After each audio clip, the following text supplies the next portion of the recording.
বিবাহ। একজন নারীর জীবনে বিবাহের গুরুত্ব কতটা? আসুন আমরা কথা বলি রুক্মিণীকে নিয়ে। একজন নারী যিনি পবিত্র মানসিকতা নিয়ে কাউকে ভালোবেসেছেন, তাকে বিয়ে করতে চেয়েছেন।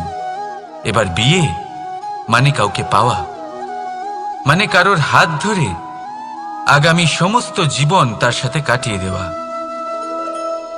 এবার আমার হাত ধরে রুক্মিণী বিয়ের সুখ তো নিশ্চয়ই পেয়েছে, কিন্তু ওর এই প্রেমের যাত্রা এর অন্ত হলো না, বরং তা শুরু হলো। এবার রুক্মিণীর জীবনে সেই অধ্যায় শুরু হয়ে গেছে যেখানে ওকে সেই মানুষকে বুঝতে হবে যার হাত ধরে সমস্ত জীবন অতিবাহিত করার সিদ্ধান্ত নিয়েছে সে। এবার এরকম একটা সময় প্রত্যেকের জীবনে এসে থাকে। প্রত্যেকের মানে আপনারও। আপনার জীবনেও এমন এক সময় আসবে, তার জন্য তৈরি থাকুন। নিজের মনে যা যা বিকার আছে তা কোথাও ত্যাগ করে আসুন, আর পরিশুদ্ধ ভালোবাসা দিয়ে, পবিত্র মন দিয়ে নিজের জীবন সাথীকে বোঝার চেষ্টা করুন, কোনো আশা না রেখে। যদি এরকম করতে পারেন তবেই কঠিন পরীক্ষায় উত্তীর্ণ হবেন, নয়তো নয়।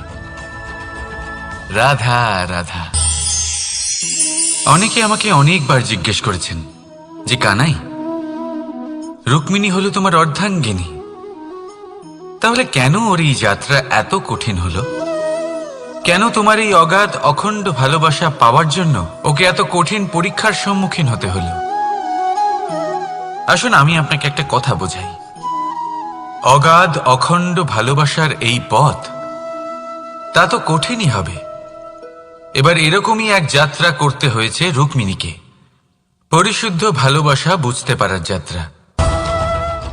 এমন ভালোবাসা যা কিনা ক্রোধ, ভয়, মোহ, অধিকার, অহংকার, হিংসা এই সমস্ত বিকারের ঊর্ধ্বে। এবার এই যাত্রায় ওকে সাহায্য করবে রাধা।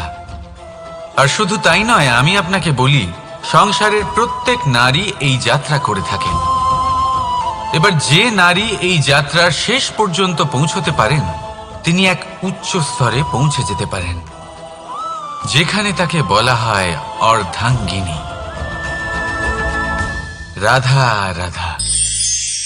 সমস্যা। এবারে বলুন, সমস্যা কার জীবনে নেই?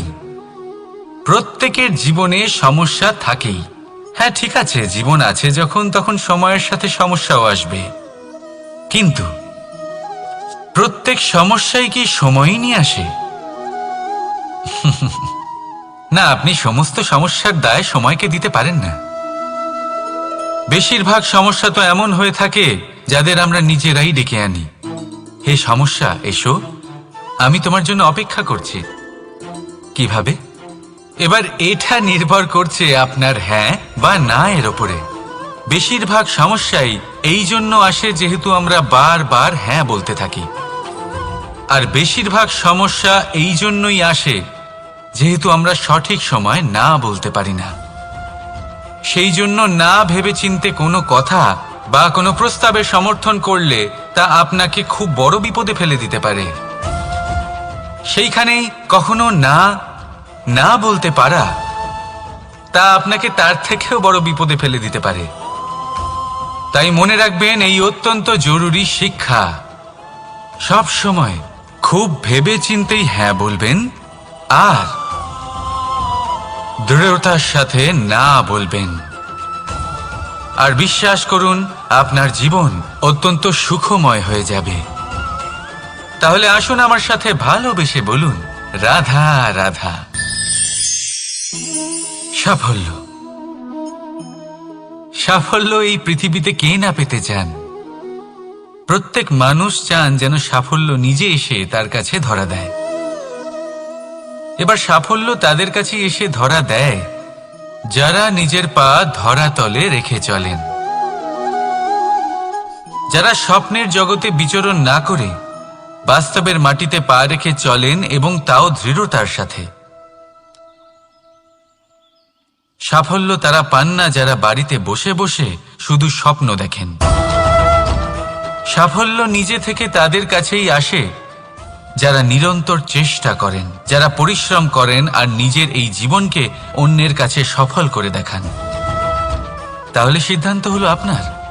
সফল সবাই হতে চান, স্বপ্ন সবাই সার্থক করতে চান। স্বপ্ন তখনই সার্থক হয় যখন পরিশ্রম করবেন, আর সাফল্য তখনই আপনার সাথে থাকবে যতক্ষণ আপনি বিনম্র থাকবেন। তাহলে আসুন আমার সাথে ভালোবেসে বলুন, রাধা রাধা। এই পুষ্প দেখতে পাচ্ছেন আপনি? কি সুন্দর এই পুষ্প। সবাই চায় এরকম কোনো এক পুষ্প সে নিজের করে নেবে, নিজের কাছে রাখবে। এবার ভাবুন, এই পুষ্প যে সম্মান পায় তা কিসের জন্য পায়? শুধু কি তাকে সুন্দর দেখতে বলে? আসুন আপনাকে একটা কথা বোঝাই। এই ফুল যখন গাছে থাকে তখন এই রূপ আমাদের আকর্ষণ করে। এই ফুল দিয়ে যদি আপনি মালা বানান, কোনো মূর্তিতে দেন, তাহলে তা সম্মানের নিদর্শন হয়। এবার এই ফুলই যদি আপনি বিছানাতে ছড়িয়ে দেন, তাহলে সেই দৃশ্য দেখে সেই সুবাসে আপনার মন পুলকিত হয়ে ওঠে। কিন্তু ভাবুন, এই পুষ্পই যদি আপনি চিতায় সাজান, তাহলে এই পুষ্পকে আর কেউ সম্মান করে না। একই রকম কথা, সেই একই পুষ্প এক পরিস্থিতিতে সম্মান পাচ্ছে, এক পরিস্থিতিতে নয়। কেন? কারণ এতেই লুকিয়ে রয়েছে একটা গুরুত্বপূর্ণ শিক্ষা। এর সারমর্ম হলো এটাই যে এই সম্মান ব্যক্তি বা বস্তুকে করা হয় না, সম্মান করা হয় সময় এবং পরিস্থিতিকে। এবার এই যে সময়, তা কখনোই আমাদের বশে থাকে না। আমাদের বশে থাকে পরিস্থিতি। আমাদের পরিস্থিতি কেমন হবে তার সিদ্ধান্ত স্বয়ং আমরাই নিই, আর যেরকম আমাদের পরিস্থিতি হবে সেরকমই আমাদের সম্মান করা হবে। তাহলে আসুন আমার সাথে ভালোবেসে বলুন, রাধা রাধা। আপনি কখনো কোনো ঝর্ণার ধারে বসে থাকুন আর সেই ধ্বনি শুনতে থাকুন। আহা হা হা, সেই ধ্বনি মনকে শান্ত করে দেয়, আমাদের মধ্যে এক আনন্দের সঞ্চার করে। একেই আমি বলি নৈসর্গিক সঙ্গীত। কখনো ভেবে দেখেছেন এই সঙ্গীত উৎপন্ন করার জন্য জলকে কত পরিশ্রম করতে হয়, কি না করতে হয়? ভেবে দেখুন, সেই জল কোথা কোথা থেকে পড়েছে, কত কত পাথরের সাথে ধাক্কা খেয়েছে, কত তীক্ষ্ণ পাথরের সাথে সম্মুখীন হয়েছে, তাকে কিভাবে পার করেছে, নিজের শরীরের সাথে লেগে থাকা সেই পাথরের সাথে কিভাবে সংঘর্ষ করেছে, কিভাবে সামনে এগিয়েছে। ভাবুন, এই সব কিছু হওয়ার পরেই সেই সঙ্গীত উৎপন্ন হয়েছে। এই ঝর্ণার এই মধুর সঙ্গীত কখনো আপনার কান পর্যন্ত পৌঁছতই না যদি সেই জলের বিরোধিতা করার জন্য সেই পাথর না থাকতো। এর সারমর্ম কি হতে পারে? সারমর্ম হলো একটাই, এই সব বাধার সম্মুখীন হন, এদের থেকে দূরে পালাবেন না। কারণ এই বাধা হলো নৈসর্গিক, সবার জীবনে এই বাধা রয়েছে। তার সম্মুখীন হন, জীবনের সামনে এগোন। আর আপনিও নিজের ভেতর থেকে সৃষ্টি করুন এই নৈসর্গিক সঙ্গীত, আর এই সংসারে ছড়িয়ে দিন শান্তি আর প্রসন্নতা। রাধা রাধা। সংসারে নিয়তি অনেক কিছু নির্ধারণ করে, যেমন প্রত্যেকটি জিনিসের সীমারেখা। শরীরের মধ্যে থাকা জল, তার মাত্রাও এই নিয়তি নির্ধারিত করে রেখেছে। কি করে? দেখুন, যদি সঠিক সময়ে আপনি পরিশ্রম করে নিজের ঘাম না ঝরান, তাহলে কিছু সময় পরে আপনার চোখের জল অবশ্যই ঝরবে। কারণ সবকিছু যদি ভাগ্যের জোরে পেয়ে যাওয়া যায়, তাকে কর্মের দ্বারা সামলে রাখতে হয়। যদি পরিশ্রম করতে থাকেন, তাহলে যা পেয়েছেন তা সামলে রাখতে পারবেন, আর যা যা আপনি পেতে চান তা অবশ্যই পাবেন। কিন্তু যদি পরিশ্রমের থেকে দূরে থাকেন, তাহলে যা পেয়েছেন তা তো হারিয়ে ফেলবেনই, আর যা পেতে চান তার তো কোনো প্রশ্নই ওঠে না, আর বয়ে যাবে শুধুমাত্র অশ্রু। এবার সিদ্ধান্ত আপনার। কি ঝরাতে চাইবেন আপনি? ঘাম নাকি অশ্রু? রাধা রাধা। এই জীবনে মানুষ শুধু তিনটি জিনিসের পেছনে ছোটে: ছায়া অর্থাৎ সঙ্গী সম্মান, কায়া অর্থাৎ সুন্দর বলিষ্ঠ শরীর, আর তৃতীয় হল মায়া অর্থাৎ ঐশ্বর্য। এবার অবাক করার মতো বিষয় হল, সময় এলে পরে এই তিনটি বস্তুই সবার আগে আপনাকে ত্যাগ করে। অন্ধকারে ছায়া আপনাকে ত্যাগ করে, বার্ধক্যে কায়া আপনাকে ত্যাগ করে, আর অন্তিম সময়ে মায়াও আপনাকে ত্যাগ করে। এগুলো কিছুই কাজে আসে না যার পেছনে আপনি সারা জীবন দৌড়েই যাচ্ছিলেন। যদি কিছু কাজে লাগে, তা হলো আপনার প্রেমপূর্ণ ব্যবহার যা আপনি সংসারকে দিয়েছেন। এ হলো সেই প্রেম যা অন্ধকারে প্রদীপ হয়ে আপনাকে আলো দেবে। এ হলো সেই প্রেম যা বার্ধক্যে হাত রূপে আপনাকে শক্তি দেবে, সহায়তা করবে। আর যখন আপনার কাছে অর্থ থাকবে না, তখন এই প্রেমই আপনাকে সামর্থ্য যোগাবে। জীবনে যদি কিছু উপার্জন করতে চান, তাহলে শুধু প্রেম উপার্জন করুন। যদি আপনিও আমার মতো দূরের কথা ভাবতে চান, তাহলে শুধুমাত্র প্রেম উপার্জন করুন। আর এখন এই প্রেম ভাব নিয়েই বলুন, রাধা রাধা। কখনো প্রদীপ জ্বালাতে গিয়ে আপনার হাত পুড়ে গেছে? একবার মনে করে দেখুন সেই অনুভূতি। এক্ষুনি মনের মধ্যে যন্ত্রণার এক অনুভূতি বয়ে যাবে। কখনো হাঁটতে হাঁটতে পায়ে কাঁটা ফুটে গেছে? মনে করুন, এক্ষুনি মনের মধ্যে যন্ত্রণার এক অনুভূতি বয়ে যাবে। এরকম কেন হয়ে থাকে? কষ্ট তো শুধু তখন হয়েছিল, কিন্তু যদি আজ মনে করেন তাহলে সেই যন্ত্রণা আপনার মনে মাথায় থেকেই যায়। এরকম কেন হয়ে থাকে যে জীবনে যখনই আমরা যন্ত্রণার অনুভব করি, তারপর আমরা সেই যন্ত্রণা নিজের সাথে বহন করে নিয়ে চলি? কারণ হলো একটাই, চিন্তা। কোনো যন্ত্রণাই এতটা কষ্ট আমাদের দেয় না যতটা কষ্ট এই চিন্তা দেয়। তাহলে এই চিন্তা ত্যাগ করুন আর ভাবুন যে কিভাবে নিজেকে সব সময় আনন্দে রাখা যায়। আর অতীতকাল এবং ভবিষ্যতের চিন্তা ছেড়ে দিন, এই বিষয়ে ভাবাই ছেড়ে দিন। শুধুমাত্র এটা ভেবে নিন যে আজ আমায় নিজেকে আনন্দে রাখতে হবে, যে করেই হোক। এটা করা শুরু করে দিন।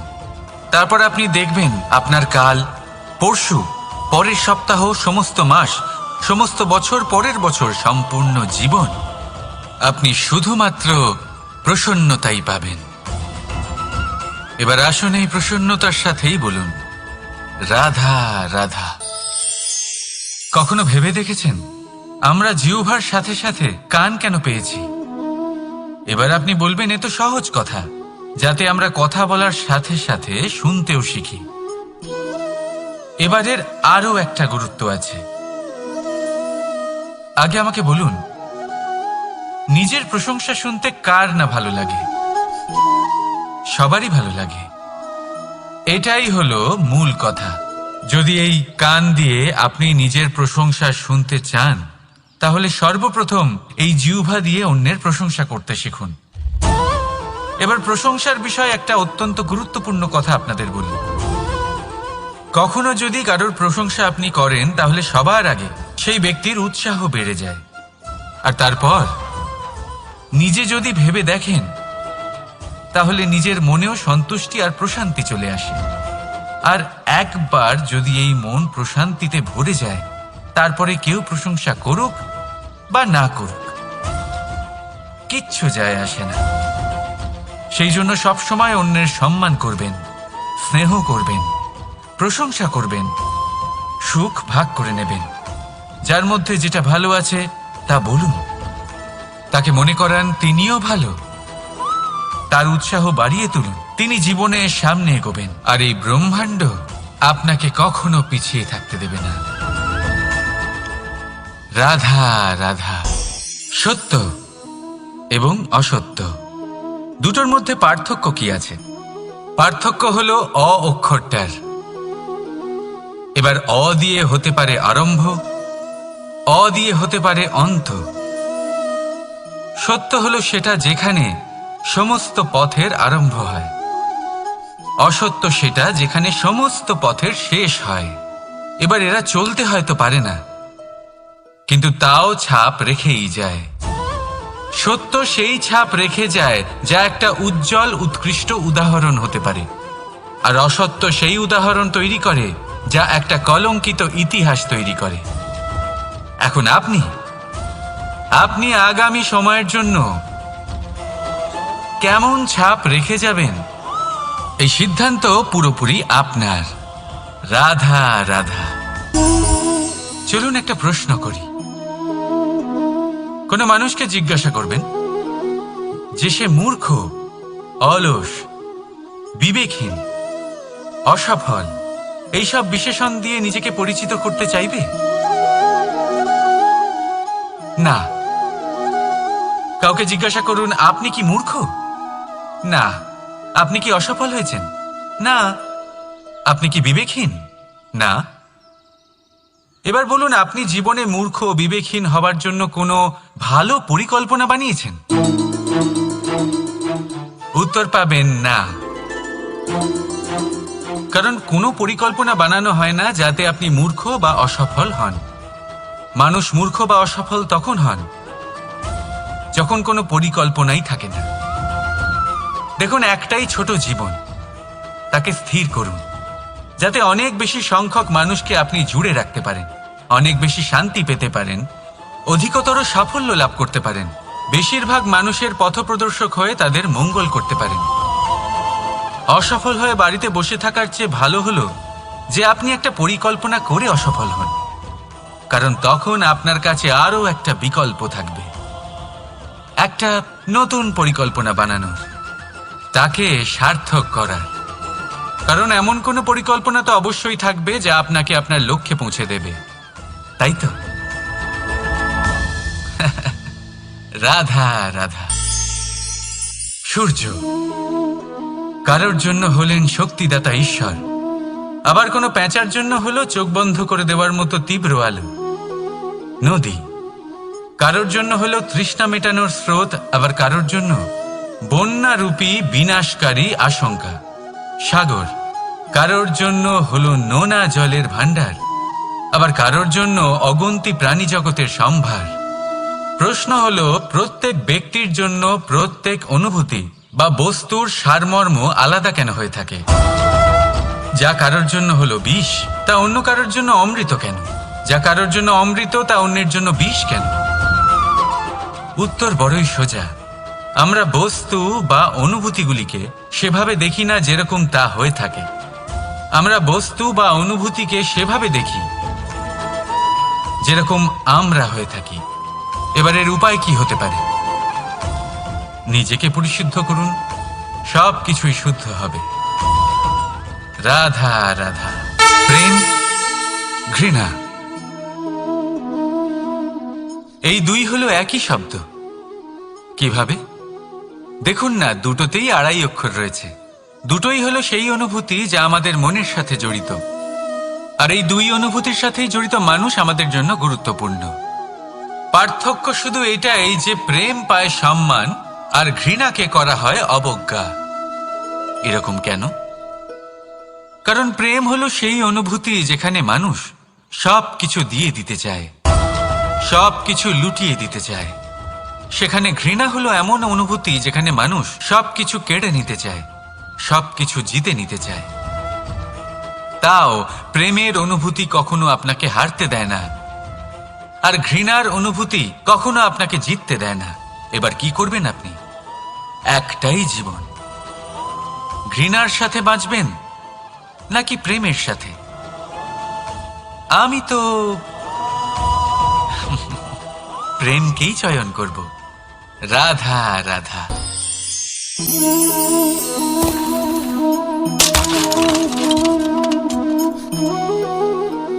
এ কি হলো? আমি আঘাত পেতেই এটা হাত থেকে পড়ে গেল কেন? ভেঙে গেল কেন? এবার আপনি বলবেন এরকমই তো হয়ে থাকে এই জীবনে, এই সংসারে। আঘাত লাগার পরে আমাদের হাতে যা থাকে তা পড়ে যায়। যা তৈরি হয় তা ভেঙেও যায়। কিন্তু এটা কি সত্যি? আপনাকে একটা কথা বলে রাখি, আঘাত পেয়ে পড়ে যাবার পরে সংসারের যে কোনো বস্তুই হাত থেকে পড়ে যাক না কেন, সাফল্য অবশ্যই আসে। যতই খারাপভাবে আপনি পড়ে যান, আপনি আঘাত পান, ভবিষ্যৎ অবশ্যই ভালো হবে। কারণ এই আঘাত, অসফলতা, এই অসুবিধা, এগুলো আমাদের এমনভাবে পরিশুদ্ধ করে যেমন আগুন সোনাকে করে থাকে। সেই জন্য জীবনে শুধু সামনে এগোতে থাকুন, দৃঢ়তার সাথে এগোতে থাকুন, আর কখনো আঘাত পেয়ে পড়ে যেতে ভয় পাবেন না। কারণ এটা আসন্ন সাফল্যের সংকেত। আর সাফল্য তখনই আসবে যখন আপনি পড়ে যাবেন, যখন আপনি আবার উঠে দাঁড়াবেন এবং আপনি আবার জীবনে সামনে এগোতে থাকবেন। রাধা রাধা।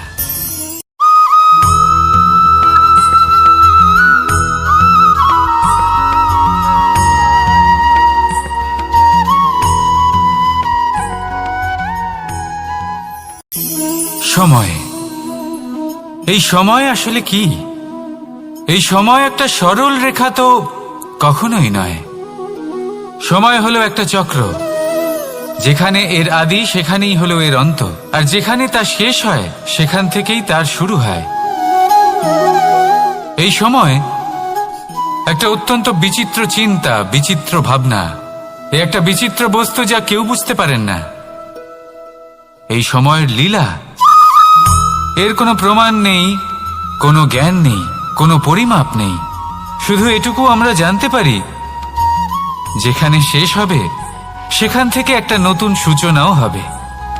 যা আজ আপনার কাছে আছে, কাল অন্য কারোর কাছে যাবে, তারপরে তার কাছ থেকেও অন্য কারোর কাছে যাবে, তারপরে তার থেকেও ছিনিয়ে নেওয়া হবে।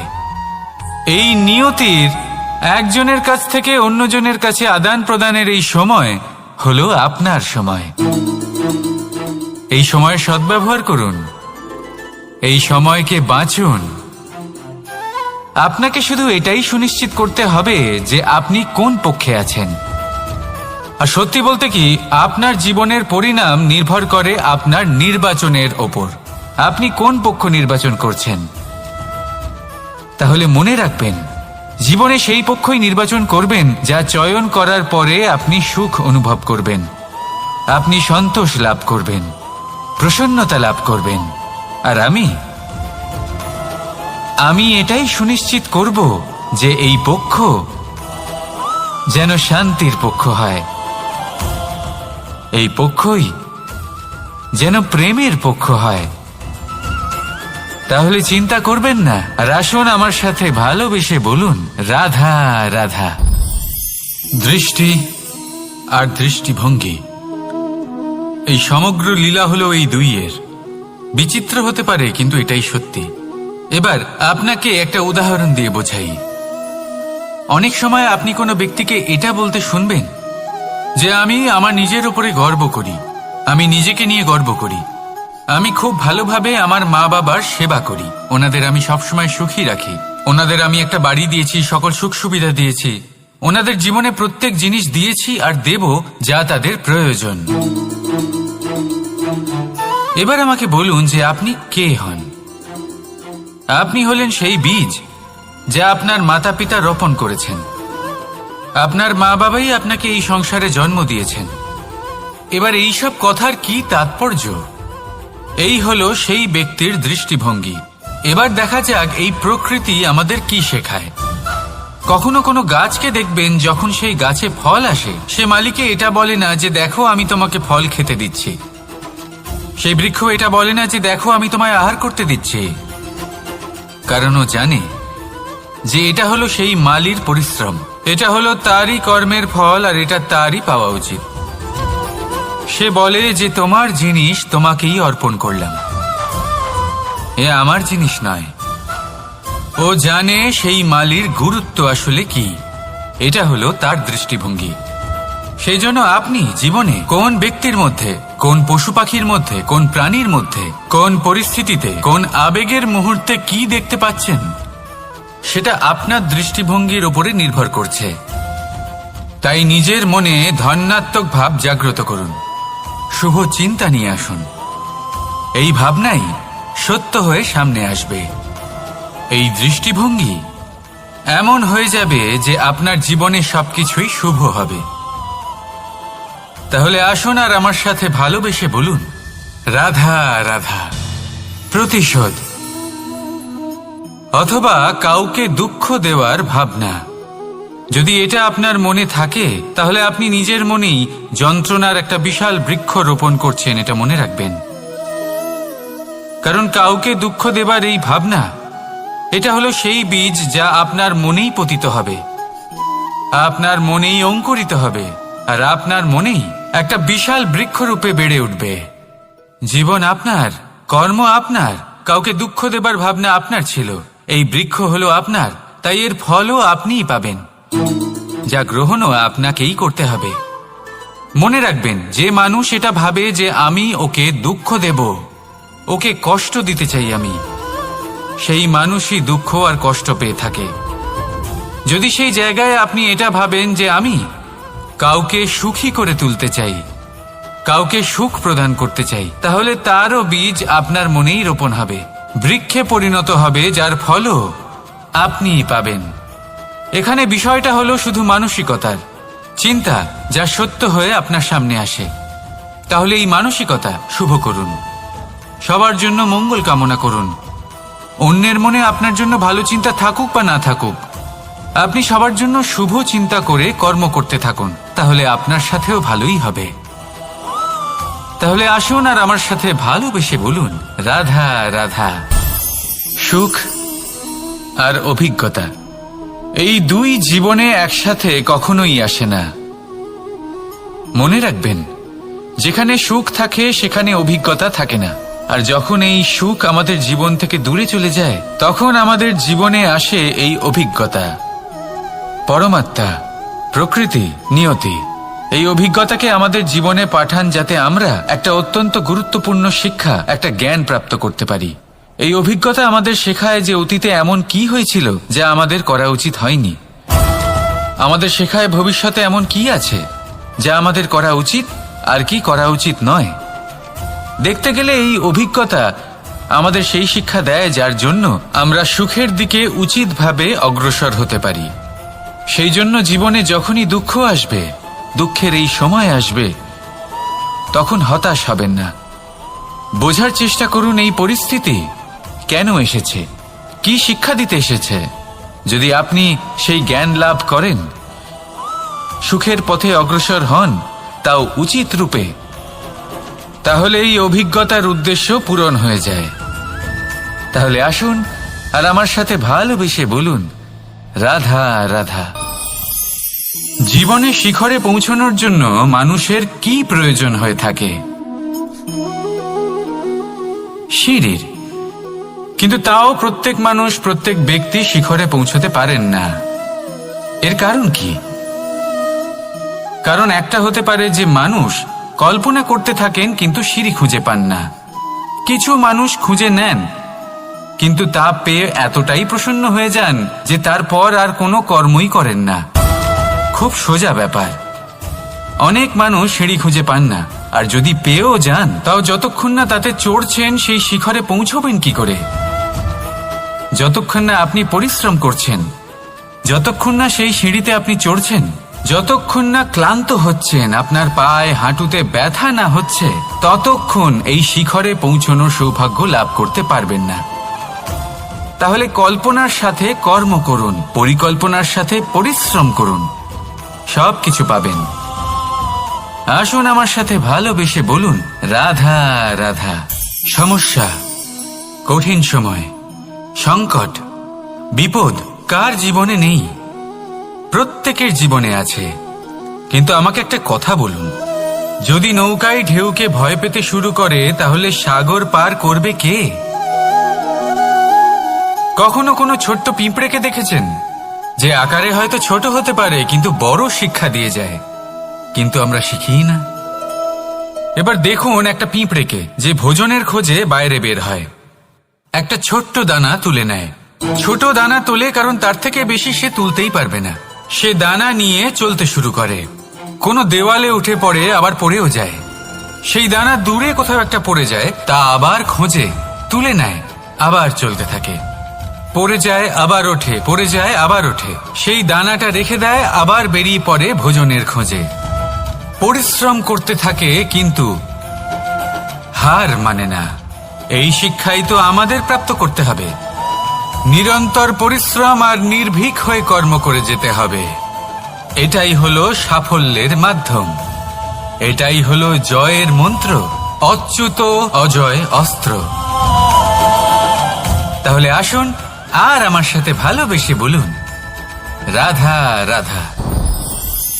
আমরা সকলে চাই আমাদের জীবনে সাফল্য আসুক। আমরা চাই যে এই সংসারে আমাদের খ্যাতি ছড়িয়ে পড়ুক। আমরা চাই যেন আমরা আলোচিত হই। কিন্তু শুধু চাইলেই কি যায় আসে?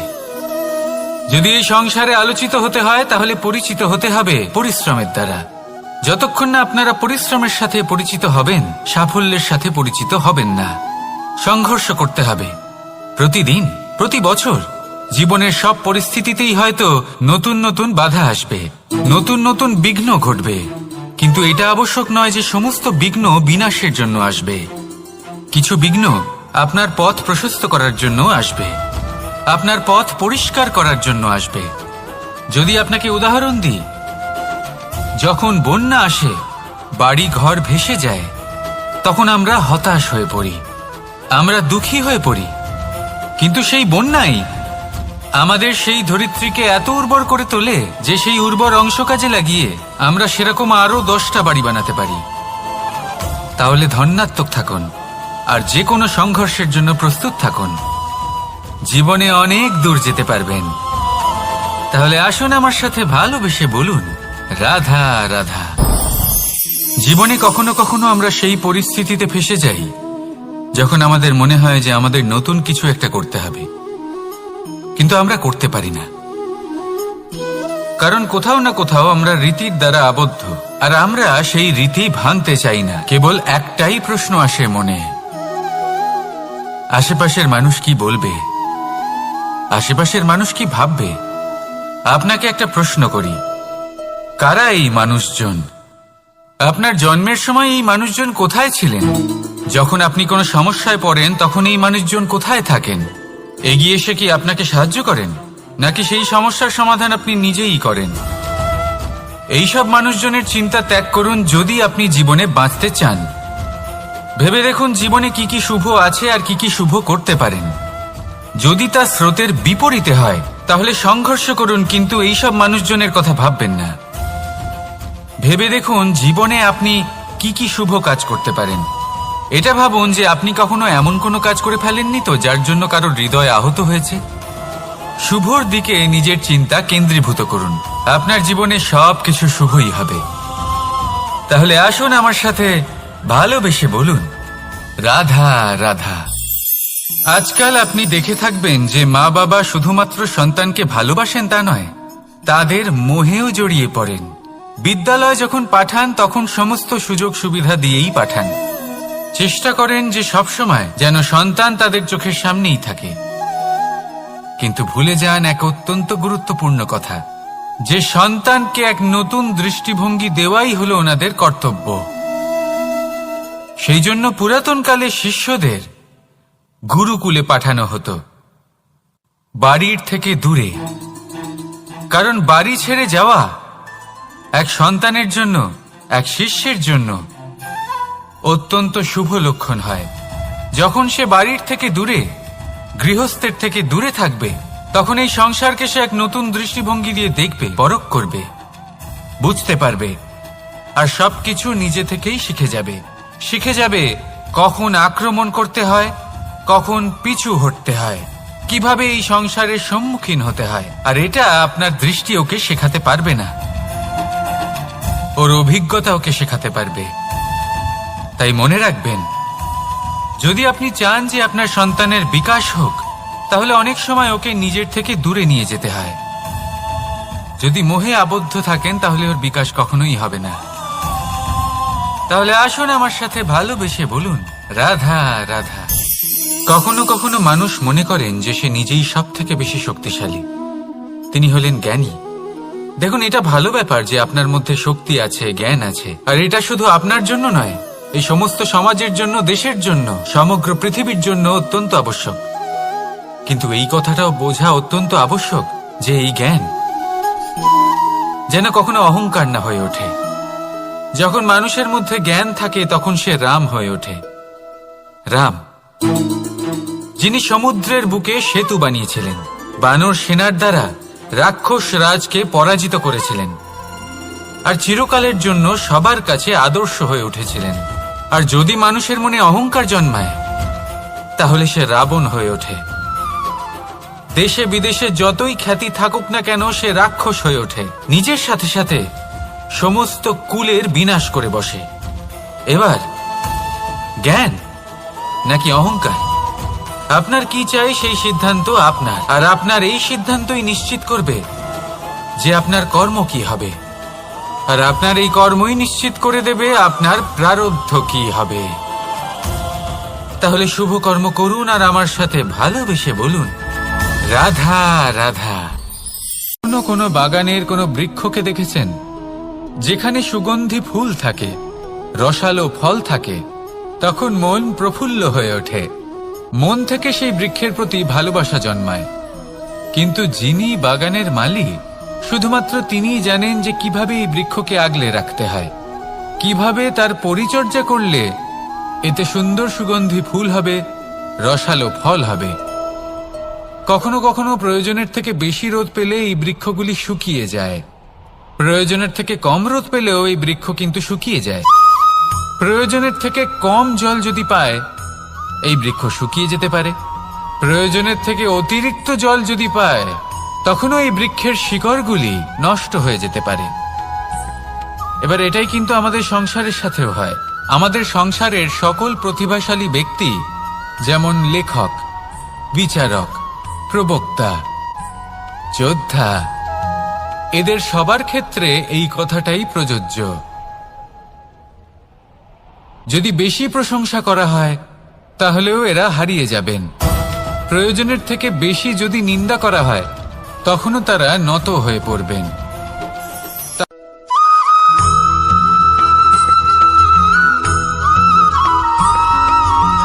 পঞ্চতত্ত্বের মধ্যে দ্বিতীয় তত্ত্ব হল ধরণী, ভূমি, যাকে আমরা ধরণী মাতা বলি।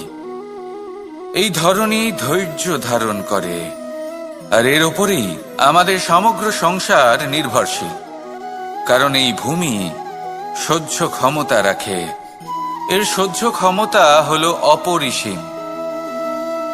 সন্তান যতই আঘাত প্রদান করুক না কেন, প্রেম পূর্বক সহ্য করে, আর তার বদলে অমূল্য রত্ন প্রদান করে। সন্তান যদি হাল চালায় তাহলে তার বদলে তাকে অন্ন প্রদান করে। এটাই হলো ধরণী। এবার এর থেকে আমরা কি শিক্ষা পেতে পারি? এটাই যে কারোর জন্য কিছু করা বা কাউকে কিছু দেওয়া মনে কোনো কামনা ছাড়াই। আর এই কথাটা বুঝে যান, যদি কারোর জন্য কামনা না রেখে বা কোনো পাওয়ার আশা না রেখে কারোর জন্য কিছু করেন বা কারোকে কিছু দেন, যদি এটা আপনি শিখতে পারেন তবে আপনি ভালোবাসতে শিখে গেছেন। আর সেই জন্যই এই ধরিত্রীকে মাতা বলা হয়। কারণ মাতা শুধু উনি নন যিনি গর্ভে সন্তানকে ধারণ করেন, মাতা তো উনিও যিনি জীবন বাঁচতে শেখান, যিনি জীবন বাঁচার উদাহরণ প্রদান করেন। তাহলে ধরণীর থেকে এই নিঃস্বার্থ ভাব শিখুন, নিঃস্বার্থ ভালোবাসা শিখুন, আর এই ভালোবাসার সাথেই বলুন, রাধা রাধা।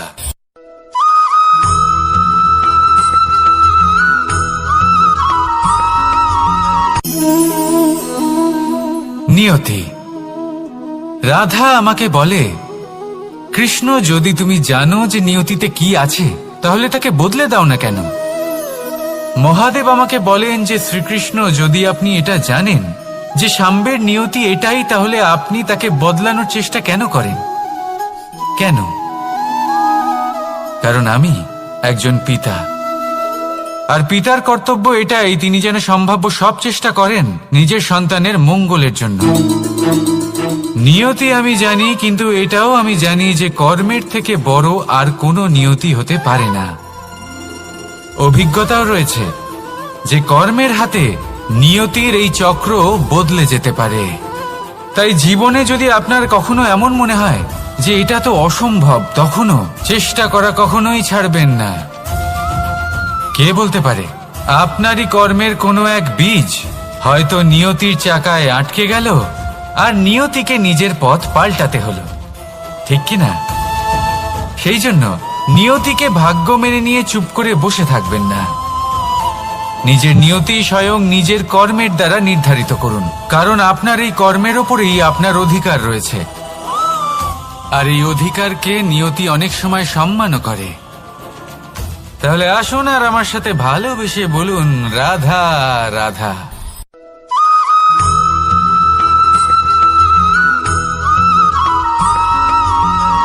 মানুষ ভাবেন যে ধন অর্জন করা হলো অত্যন্ত গুরুত্বপূর্ণ।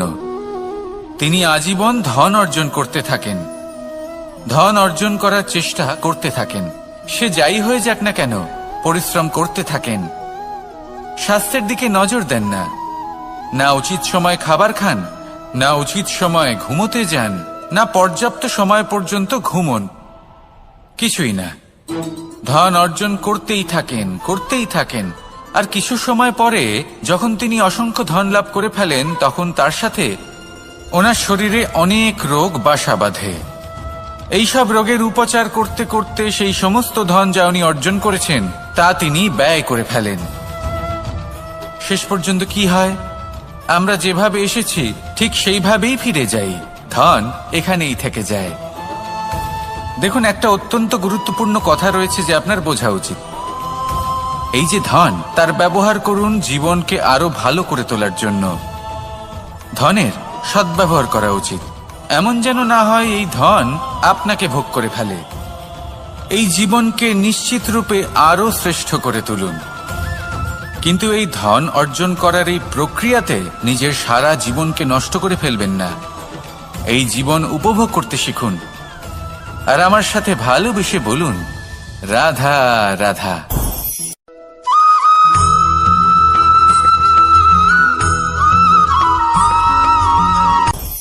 আপনি কখনো পর্বতের শিখরে উঠেছেন? আপনি দেখতে পাবেন পর্বতের পদতলে প্রচুর সুন্দর ফুল রয়েছে, সবুজ বনানী রয়েছে। যত আপনি ওপরে উঠতে থাকবেন তত ফুল কমতে থাকবে, সবুজ বনানী কমতে থাকবে। আরো কিছুটা ওপরে উঠলে কাঁটা জাতীয় গাছ দেখতে পাবেন, শুকনো গাছ দেখতে পাবেন। আরো যদি ওপরে ওঠেন তাহলে পাষাণ দেখতে পাবেন। আরো ওপরে উঠলে হিমখণ্ড দেখতে পাবেন। এই যে পর্বত, তা মনুষ্য জীবনের সবথেকে উত্তম উদাহরণ। মানুষ যখন সাফল্যের শিখরে পৌঁছতে চান, মহানুভবতার শিখরে পৌঁছতে চান, পথে যত আস্তে আস্তে উপরে উঠতে থাকেন ততই ভৌতিক বস্তু তার থেকে বিচ্ছিন্ন হতে থাকে। যদি তিনি সেই ভৌতিক বস্তুগুলি ত্যাগ না করতে পারেন তাহলে কখনোই সেই স্থানে পৌঁছতে পারবেন না। আর মানুষ যদি উচিত ত্যাগ করতে পারেন, পথে অগ্রসর হতে থাকেন, এগোতে থাকেন, তাহলে একদিন না একদিন তিনি মহানুভবতার, জ্ঞানের, সাফল্যের হিমের স্বাদ অবশ্যই লাভ করবেন। মনে রাখবেন, মানব জীবনে ত্যাগ হলো অত্যন্ত গুরুত্বপূর্ণ অংশ। আসুন আমার সাথে ভালোবেসে বলুন, রাধা রাধা।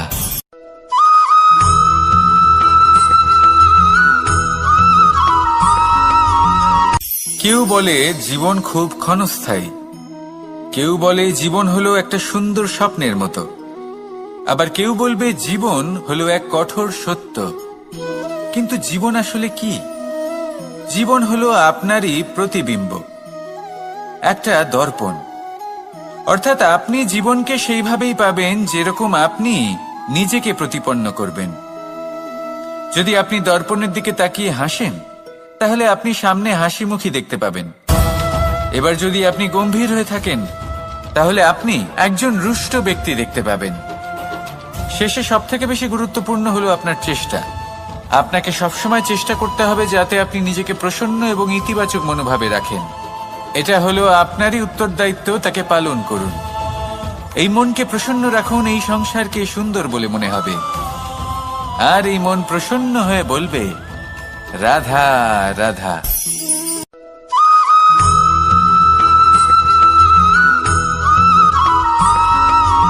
আমাদের শরীর প্রকৃতির সর্বশ্রেষ্ঠ রচনা। যে অঙ্গ প্রত্যঙ্গ আমরা লাভ করেছি, প্রত্যেকটির মধ্যে একটি নিজস্ব বার্তা রয়েছে। একটু ভেবে দেখুন, দুটি চোখ দিয়েছে দেখার জন্য, দুটি কান দিয়েছে শোনার জন্য, নাসিকাও আছে দুটি, দুটি হাত দিয়েছে দ্বিগুণ পরিশ্রম করার জন্য।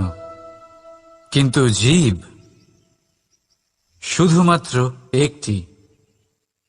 তার উপরেও তীক্ষ্ণ বলিষ্ঠ দাঁত দিয়েছে তার রক্ষার জন্য। কখনো ভেবে দেখেছেন কেন?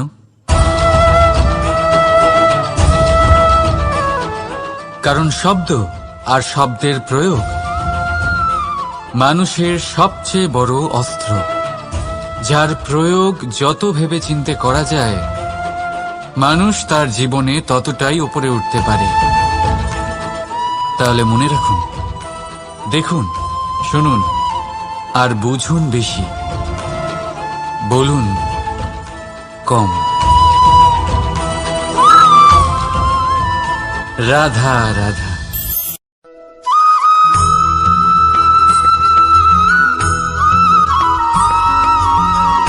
জীবন কিসের উপর নির্ভরশীল? ধনের ওপর।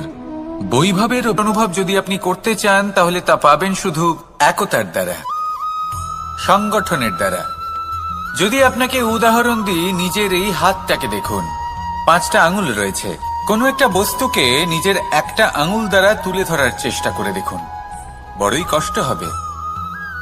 তখন আপনি বুঝতে পারবেন, যখন এই 5টি আঙুল একত্রিত হয়, তখন কোনো কাজ কতটা সহজ হতে পারে। এটাই হলো শক্তি, একতার। সব থেকে ভালো উদাহরণ যদি আপনাকে দিই, তাহলে বাঁশি। এই বাঁশি থেকে অত্যন্ত মধুর সুর নির্গত হয়, যা সবার মন প্রসন্ন করে দেয়। এই কথা সত্যি। কিন্তু এই বাঁশি আমি একটা বা দুটো আঙুল দিয়ে বাজাতে পারবো না। আমাকে প্রত্যেকটা আঙুল ব্যবহার করতেই হবে, তবেই এর থেকে মধুর সুর নির্গত হবে, যা সকলকে প্রসন্ন করবে। ঠিক কিনা? ঠিক এইভাবেই যদি আপনি চান যে আপনার জীবনরূপী বাঁশি থেকেও মধুর সুর নির্গত হোক বা সবার মনকে প্রসন্ন করে তুলুক, তাহলে আপনাকেও জীবনে একতা নিয়ে আসতেই হবে। আপনি একাও কর্ম করতে পারেন, পথ চলতেও পারেন, সামনেও এগোতে পারেন, সাফল্যও লাভ করতে পারেন। কিন্তু যখন সকলে একসাথে এগোবেন, সেই পথে চলবেন, সেই কর্মই করবেন, তখন লক্ষ্যে অবশ্যই পৌঁছবেন, সাফল্য অবশ্যই লাভ করবেন। কিন্তু সেই সাফল্য এবং তার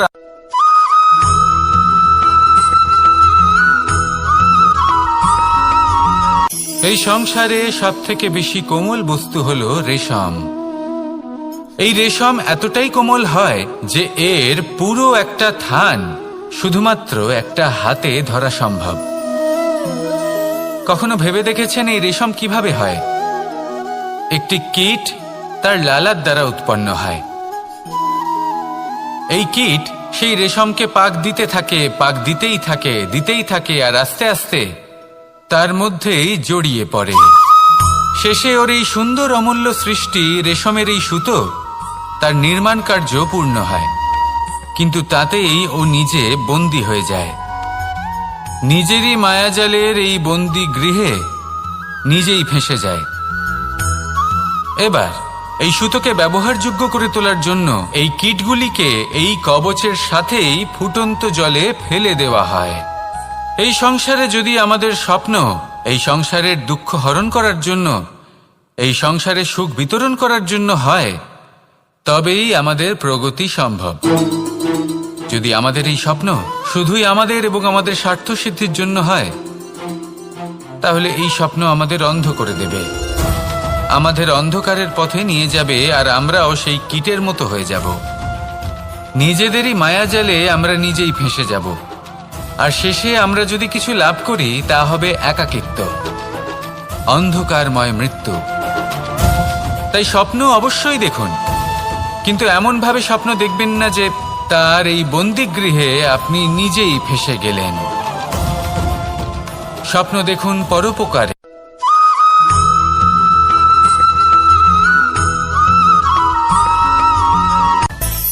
মানুষের মধ্যে একটা বিচিত্র প্রবৃত্তি থাকে, অন্য সকলের বিষয়ে, তাদের জীবনের বিষয়ে, তাদের ব্যক্তিত্বের বিষয়ে, তাদের ভবিষ্যতের বিষয়ে অনুমান করা। এটা হলো অনুচিত। কারোর অতীতকালকে দেখে লোকে ভবিষ্যৎ বলে দিতে পারেন, বর্তমানকে দেখে ভবিষ্যতের বিষয়ে অনুমান করে ফেলেন। উদাহরণ দিতে হলে বলবো, কোনো দাসকে দেখুন, ওকে দেখে লোকে বলে যে ওর ভবিষ্যৎ সেটাই হতে পারে, অনুমান করে ফেলেন। আর এই রাজাকে দেখুন, উনি তো কত সুখী হবেন, উনি তো জগতের সব থেকে অধিক সুখী মানুষ, কত সুখ সুবিধা আছে ওনার কাছে, ধারণা করে ফেলেন।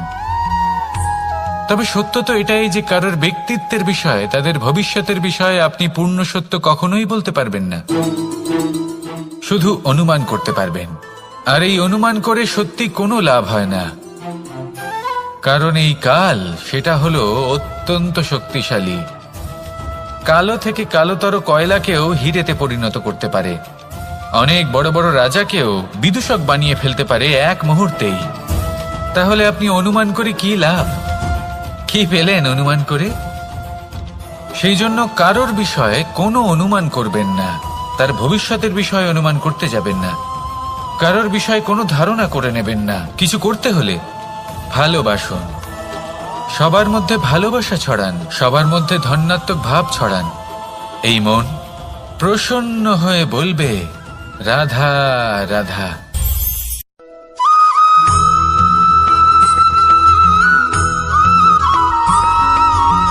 পঞ্চতত্ত্বের মধ্যে দ্বিতীয় তত্ত্ব হল ধরণী, ভূমি, যাকে আমরা ধরণী মাতা বলি। এই ধরণী ধৈর্য ধারণ করে, আর এর ওপরেই আমাদের সমগ্র সংসার নির্ভরশীল। কারণ এই ভূমি সহ্য ক্ষমতা রাখে, এর সহ্য ক্ষমতা হলো অপরিসীম। সন্তান যতই আঘাত প্রদান করুক না কেন, প্রেম পূর্বক সহ্য করে, আর তার বদলে অমূল্য রত্ন প্রদান করে। সন্তান যদি হাল চালায়, তাহলে তার বদলে তাকে অন্ন প্রদান করে। এটাই হলো ধরণী। এবার এর থেকে আমরা কি শিক্ষা পেতে পারি? এটাই যে কারোর জন্য কিছু করা বা কাউকে কিছু দেওয়া মনে কোনো কামনা ছাড়াই। আর এই কথাটা বুঝে যান, যদি কারোর জন্য কামনা না রেখে বা কোনো পাওয়ার আশা না রেখে কারোর জন্য কিছু করেন বা কারোকে কিছু দেন, যদি এটা আপনি শিখতে পারেন, তবে আপনি ভালোবাসতে শিখে গেছেন।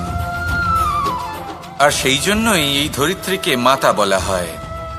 কারণ মাতা শুধু উনি নন যিনি গর্ভে সন্তানকে ধারণ করেন, মাতা তো উনিও যিনি জীবন বাঁচতে শেখান, যিনি জীবন বাঁচার উদাহরণ প্রদান করেন।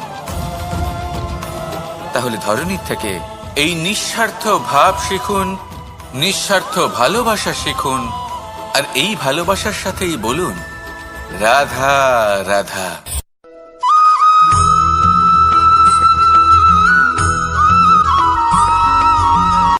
সংসারে আমাদের জীবনে যখন কোনো সুখ বা দুঃখ আসে, তার জন্য আমরা কাউকে না কাউকে অবশ্যই দায়ী করে থাকি, তাই না?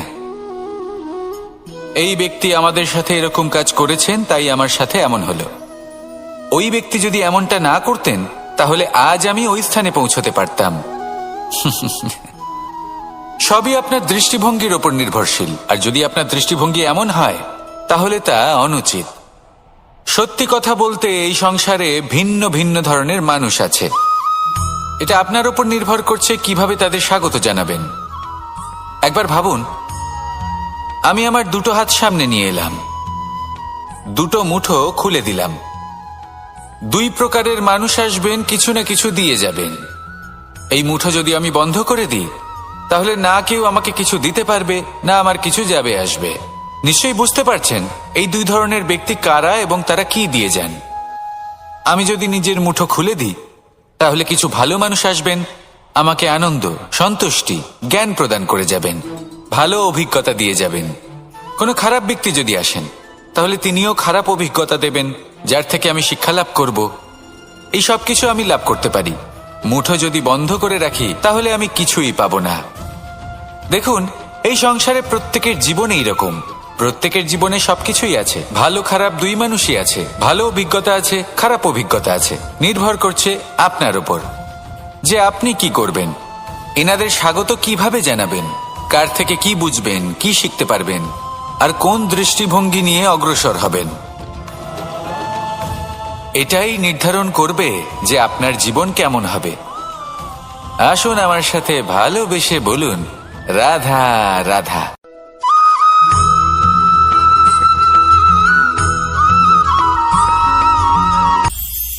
এটা হলো ধান গাছ। এর থেকে যে চাল উৎপন্ন হয় তা মানুষ গ্রহণ করেন। আর এটা কি? এ হলো জংলি ঘাস। একবার ভেবে দেখুন, যদি এই জংলি ঘাস ধান গাছের আশেপাশে থাকে তাহলে কি হবে? ধান উৎপন্ন হতে পারবে? তা উৎকৃষ্ট হতে পারবে? আমরা কি তা গ্রহণ করতে পারবো? কখনোই নয়। এই জংলি ঘাস ধানকে নষ্ট করে দেবে, কিন্তু নিজে জীবিত থাকবে। এটাই হলো আজকের শিক্ষা। এই সংসারে যদি আপনি নীতির পথে চলতে চান, উচিত কর্ম করতে চান, সংসারকে সেবা করতে চান, তাহলে জংলি ঘাসের মতো ব্যক্তিদের থেকে সবসময় দূরে থাকতে হবে। সেই ব্যক্তি যারা দুর্নীতি এবং মিথ্যা দ্বারা পরিপূর্ণ, যাদের ব্যবহার অশুভ, যাদের অনেক অশুভ গুণ রয়েছে, তারা সঠিক নয়। সেই সকল ব্যক্তি যাদের চরিত্র অত্যন্ত দুষ্ট হয়, তারা হয় শুভ চরিত্রের ব্যক্তিকে একদম নষ্ট করে দেয়, নয় নিজের মতো বানিয়ে তোলে। তাই যদি আপনি নীতির পথে চলতে চান, এই সংসারের জন্য শুভ কর্ম করতে চান, তাহলে সেই সঙ্গ লাভ করুন যে সঙ্গ জ্ঞানে পরিপূর্ণ, যাদের মধ্যে অনেক গুণ আছে, যাদের থেকে প্রতিদিন কিছু শিখতে পারবেন। এমন ব্যক্তির সাথে জীবন অতিবাহিত করুন। দুরাচারীদের থেকে দূরে থাকুন। তবেই এই মন প্রসন্ন হয়ে বলবে, রাধা রাধা।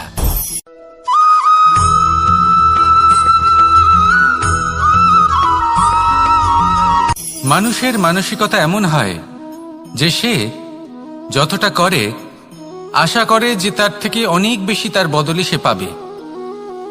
দেখুন, সবকিছুই আপনার ভাবনা চিন্তার উপর নির্ভর করছে। আপনি যদি ফলের বিষয়ে ভেবে কর্ম করতে থাকেন তাহলে সেটা অনুচিত। জীবনের আসল আনন্দ হলো নিজের কর্ম করতে থাকা, ফলের চিন্তা করা উচিত নয়। যদি আপনি এরকম ভাবেন যে আমি এতটা করছি, আমার এতটা পাওয়া উচিত, সেই ভাবনা অনুচিত। যদি আপনি সেবার মানসিকতা নিয়ে কর্ম করতে থাকেন, কর্মচক্রে প্রবাহিত হন, যদি আপনি এমন ভাবনা রাখেন যে আমি এতটা পাচ্ছি তাই এর থেকে অনেক বেশি আমি কর্ম করব, তাহলে নিশ্চিতরূপে আপনি যতটা করছেন তার থেকে অনেক বেশি আপনি পাবেন। আপনার আশার থেকে অনেক বেশি আপনি পাবেন। শুধু জীবনে অনেক বেশি কাজ করতে থাকুন, ফলের চিন্তা করবেন না। আর মনে রাখবেন, এই ভাবনাই সব থেকে বড় বীজ। কর্মের উপর বিশ্বাস রাখুন। জীবনে যা যা আপনি চান সবই সুখময় হবে।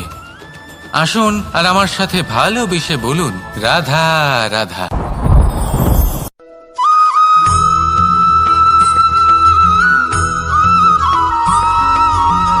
আপনি কখনো কোনো বাজকে নিজের বাসা বানাতে দেখেছেন?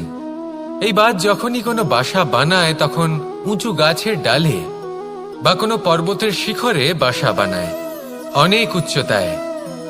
আর সেখানে তার সন্তানও জন্মগ্রহণ করে। যখন এই সন্তানেরা জন্মায় তখন এই বাজ খুবই ভালোবেসে এবং খুব সাবধানে এদের পালন পোষণ করে। নিজের ঠোঁট দিয়ে তাদের ঠোঁটে খাবার পরিবেশন করে। কিন্তু যেই সেই সন্তানেরা হৃষ্টপুষ্ট হয়ে যায় এবং সেই কথা বাজ নিজে বুঝতে পেরে যায়, সেই বাজ নিজেই সেই বাসা ছিন্ন ভিন্ন করে দেয়। সেই সন্তান যাদের সবেমাত্র ডানা গজিয়েছে, কিভাবে উড়তে হয় তারা জানে না, সেই সন্তানগুলিকে উচ্চতা থেকে ঠেলে দেয়। সেই সন্তান প্রথমে ভয়ভীত হয়ে যায়। তারা সামনে মৃত্যুকে দেখতে পেয়ে ভয়ের কারণে তাদের ডানা ঝাপটাতে থাকে।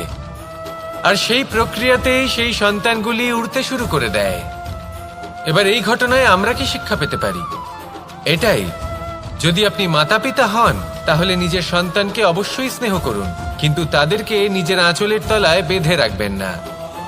যদি আপনি চান আপনার সন্তান জীবনে উন্নতি করুক, তাহলে নিজের মুঠো থেকে তাদের স্বতন্ত্র করে দিন। এই সংসারে সংঘর্ষ করতে দিন। সেই সন্তান নিজেই বুঝতে পারবে যে জন্মের সময় পাওয়া ডানা কি করে ব্যবহার করতে হয়। আর আপনার চোখের সামনে আপনার সন্তান এই আকাশে উড়তে থাকবে। তাহলে আসুন আমার সাথে ভালোবেসে বলুন, রাধা রাধা।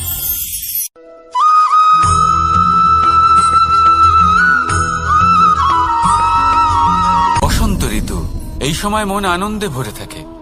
এমন মনে হয় যেন আমরা আকাশে বিচরণ করতে চলে যাই, কিন্তু সেটা তো সম্ভব নয়।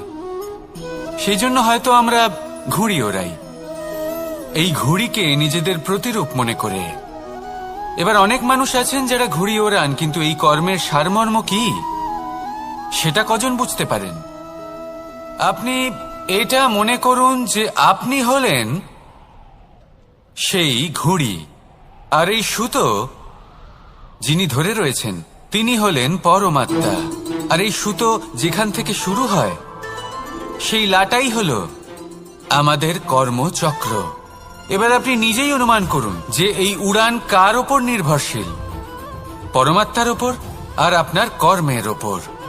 যদি পরমাত্মা আপনার হাত ধরে থাকেন, আপনার সাথে থাকেন, যদি আপনি শুভ কর্ম করতে থাকেন, আপনি এই আকাশে উড়তে থাকবেন। কিন্তু কোথাও যদি পরমাত্মার সাথে এই বন্ধন ছিন্ন হয়, আপনার কর্মচক্র খারাপ হয়ে যায় বা থেমে যায়, তাহলে আপনার এই ঘুড়ি কেটে যাবে আর দূরে কোনো গাছের ডালে গিয়ে আটকে যাবে। তাই শুধুমাত্র ঘুড়ি ওড়াবেন না, তার থেকে শিখুন, পরমাত্মার সাহচর্যে থাকুন, সবসময় শুভ কর্ম করতে থাকুন আর সবসময় এই আকাশে উড়তে থাকুন। আসুন আর আমার সাথে ভালোবেসে বলুন, রাধা রাধা।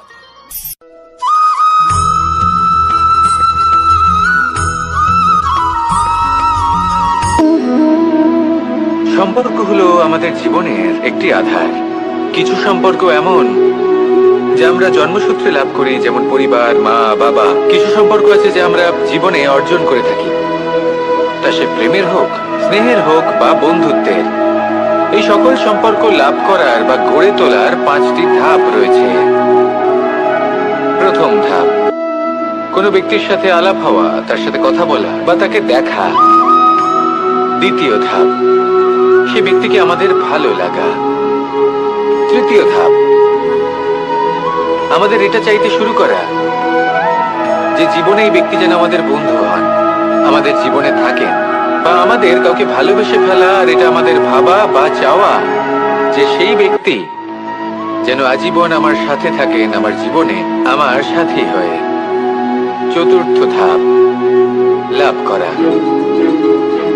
এবার এই ধাপটি অনেক মানুষের পক্ষেই খুবই সরল হয়, বড়ই সরল ভাবে নিজেদের সঙ্গীকে লাভ করে থাকেন। কিছু মানুষের জন্য এই ধাপ অত্যন্ত কঠিন হয়ে থাকে। অনেক প্রতিকূল পরিস্থিতির উপর জয়লাভ করে তারা সঙ্গীকে লাভ করেন, কিন্তু লাভ অবশ্যই করেন। এরপরে আসে পঞ্চম, অন্তিম এবং সব থেকে গুরুত্বপূর্ণ ধাপ। সেটা হলো সেই সম্পর্ক পালন করা। এটা হলো এমন এক বিষয় যা প্রত্যেক মানুষের শেখা উচিত। যদি ব্যক্তি নিজের জীবনে সম্পর্ক রক্ষা করতে শিখে যান, তবে প্রত্যেক সম্পর্ক তার জীবনকে স্বর্গ করে তুলবে। আসুন আর আমার সাথে ভালোবেসে বলুন, রাধা রাধা।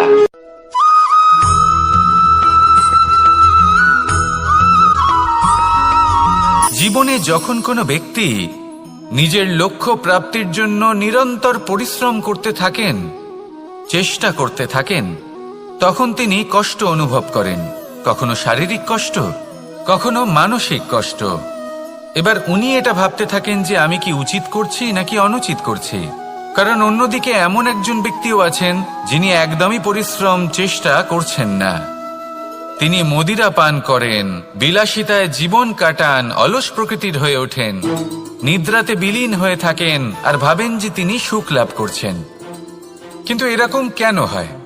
কারণ যখন আমরা সৎ পথে থাকি, উচিত পথে চলি, লক্ষ্য প্রাপ্ত করার জন্য চেষ্টা করতে থাকি, তখন আমাদের ভেতরে থাকা নেতিবাচক শক্তি এবং পাপ এই দেহকে ত্যাগ করে দেয়।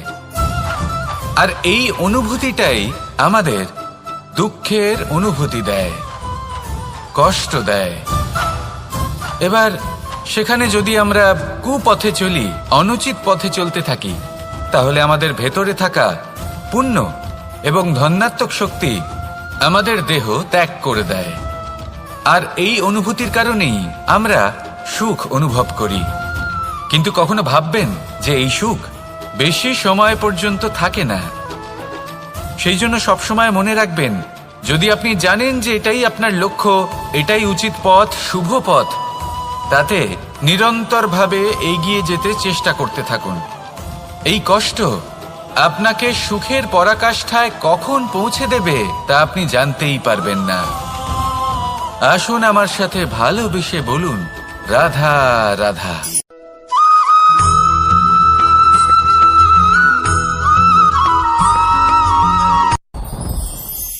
সাথী।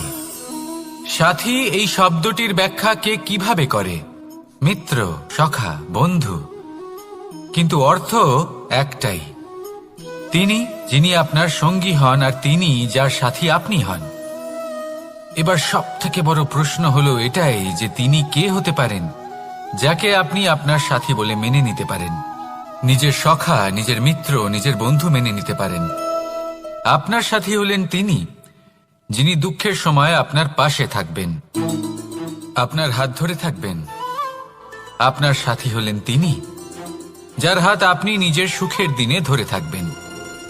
সেই সাথীরই হাত ধরুন যিনি দুঃখে সবসময় আপনাকে সাহায্য করার জন্য তৎপর হয়ে থাকেন, আপনার পাশে থাকেন, আর যাকে সুখের দিনে আপনি আপনার সাথে রাখতে পারেন।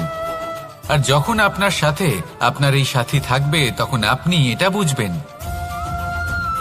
যে যখন জীবনে দুঃখ আসে, তখন এই দুঃখ কমে যায়, সবার মধ্যে ভাগ হয়ে যায়। আর যদি তখন সুখ আসে, তাহলে সেটা সবার উপস্থিতিতে আরো বেড়ে যায়। এটাই হলো প্রেম, এটাই হলো ভালোবাসা, এটাই হলো সঙ্গ। যেমন সম্পর্ক আমার আর রাধার মাঝে। তাহলে আসুন আর আমার সাথে ভালোবেসে বলুন, রাধা রাধা।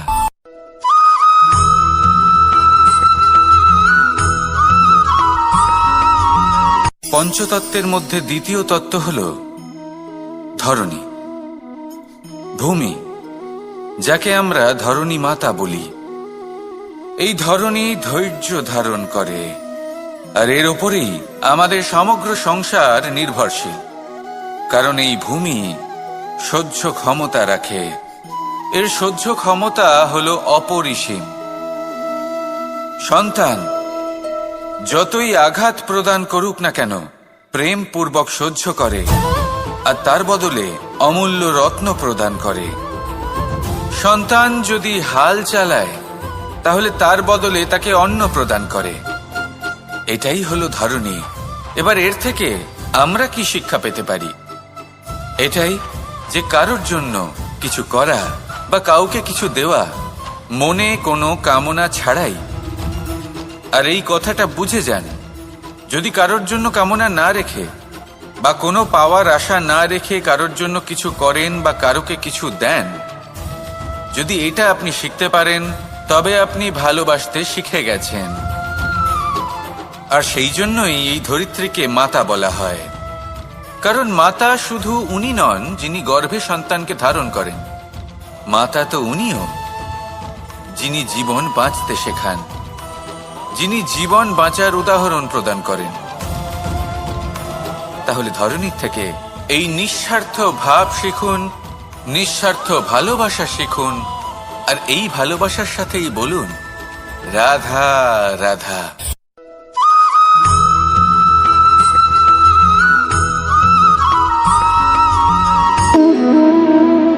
সম্পর্ক হলো আমাদের জীবনের একটি আধার। কিছু সম্পর্ক এমন যা আমরা জন্মসূত্রে লাভ করি, যেমন পরিবার, মা, বাবা। কিছু সম্পর্ক আছে যে আমরা জীবনে অর্জন করে থাকি, তা সে প্রেমের হোক, স্নেহের হোক বা বন্ধুত্বের। এই সকল সম্পর্ক লাভ করার বা গড়ে তোলার 5টি ধাপ রয়েছে। প্রথম ধাপ, কোনো ব্যক্তির সাথে আলাপ হওয়া, তার সাথে কথা বলা বা তাকে দেখা। দ্বিতীয় ধাপ, সে ব্যক্তিকে আমাদের ভালো লাগা। তৃতীয় ধাপ, আমাদের এটা চাইতে শুরু করা যে জীবনে এই ব্যক্তি যেন আমাদের বন্ধু হন, আমাদের জীবনে থাকেন, বা আমাদের কাউকে ভালোবেসে ফেলা। আর এটা আমাদের ভাবা বা চাওয়া যে সেই ব্যক্তি যেন আজীবন আমার সাথে থাকেন, আমার জীবনে আমার সাথী হয়ে। চতুর্থ ধাপ, লাভ করা। এবার এই ধাপটি অনেক মানুষের পক্ষেই খুবই সরল হয়, বড়ই সরলভাবে নিজেদের সঙ্গীকে লাভ করে থাকেন। কিছু মানুষের জন্য এই ধাপ অত্যন্ত কঠিন হয়ে থাকে। অনেক প্রতিকূল পরিস্থিতির উপর জয়লাভ করে তারা সঙ্গীকে লাভ করেন, কিন্তু লাভ অবশ্যই করেন। এরপরে আসে পঞ্চম, অন্তিম এবং সব থেকে গুরুত্বপূর্ণ ধাপ। সেটা হলো সেই সম্পর্ক পালন করা। এটা হলো এমন এক বিষয় যা প্রত্যেক মানুষের শেখা উচিত। যদি ব্যক্তি নিজের জীবনে সম্পর্ক রক্ষা করতে শিখে যান, তবে প্রত্যেক সম্পর্ক তার জীবনকে স্বর্গ করে তুলবে। আসুন আর আমার সাথে ভালোবেসে বলুন, রাধা রাধা।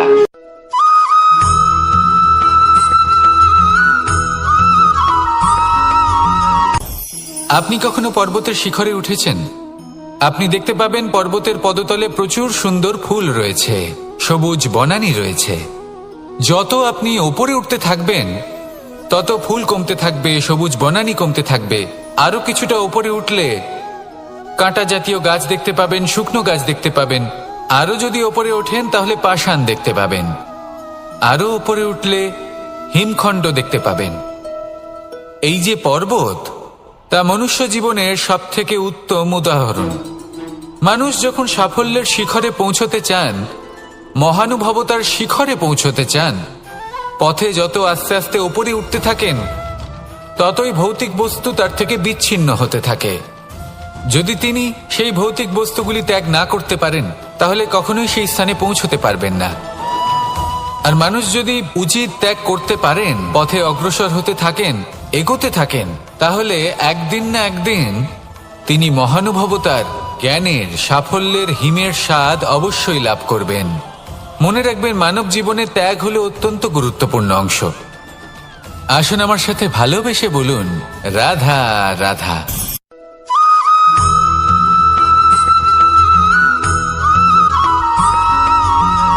মানুষের মানসিকতা এমন হয় যে সে যতটা করে আশা করে যে তার থেকে অনেক বেশি তার বদলে সে পাবে। দেখুন, সবকিছুই আপনার ভাবনা চিন্তার উপর নির্ভর করছে। আপনি যদি ফলের বিষয়ে ভেবে কর্ম করতে থাকেন, তাহলে সেটা অনুচিত। জীবনের আসল আনন্দ হলো নিজের কর্ম করতে থাকা, ফলের চিন্তা করা উচিত নয়।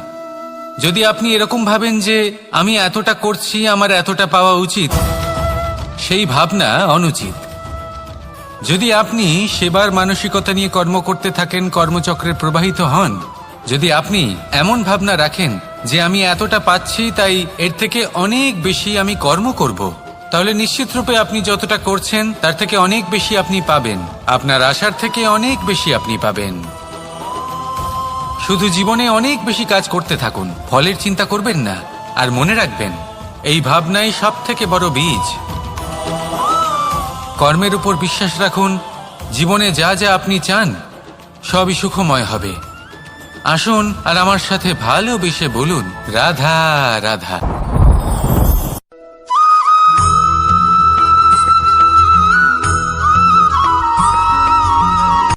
সূচের শেষে একটি ছিদ্র থাকে, যার দ্বারা আমরা এই সুতো পরাতে পারি। আর তারপর সূচের সাহায্যে এই সুতো দিয়ে বস্ত্র সেলাই করা যায়। কিন্তু যদি সুতোটা সোজা করে ধরা না হয়, তাহলে সূচে কখনো এই সুতো পরানোই সম্ভব নয়। যদি এতে কোনো গিঁট পড়ে, তখন তা কখনোই এই ছিদ্র দ্বারা প্রবেশ করা সম্ভব নয়। ঠিক এইভাবেই যদি আপনি কারোর জীবনে প্রবেশ করতে চান, কারোর অন্তরে প্রবেশ করতে চান, তাহলে আপনাকেও সহজ থাকতে হবে। এতে কোনো গিট থাকলে চলবে না, অর্থাৎ মনে যাতে কোনো মালিন্য না থাকে, যেন কোনো কুচিন্তা না থাকে। যদি এসব থাকে তাহলে আপনি কখনো কারোর জীবনে প্রবেশ করতে পারবেন না। আর যদি কোনোভাবে আপনি প্রবেশ করেও যান, তাহলে তার মনে ঘর করতে পারবেন না। নিজেকে এই সুতোর মতন করে তুলুন, সহজ। মনে যেন কোনো কুচিন্তা না থাকে, সবার প্রতি যেন সদ্ভাবনা থাকে, শুভ চিন্তা থাকে। এমনটা করতে থাকুন। এমন একটা দিন আসবে যেদিন এই সমস্ত সংসারের ব্যক্তির মনে আপনি বাস করবেন, আর তখন এই মন প্রসন্ন হয়ে বলবে, রাধা রাধা।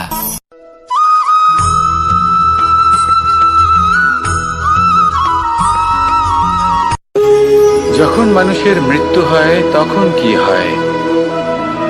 অনেক সংখ্যক মানুষ শোক পালন করতে চলে আসেন।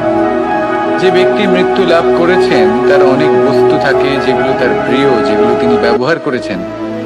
তার শয্যা, তার বস্ত্র, তার আভূষণ সবকিছু তার থেকে বিচ্ছিন্ন করা হয় এবং খালি হাতে তাকে শ্মশানের উদ্দেশ্যে রওনা করা হয়। আমি আপনাকে এই প্রশ্ন করতে চাই, আপনি এই সংসারে কি অর্জন করেছেন?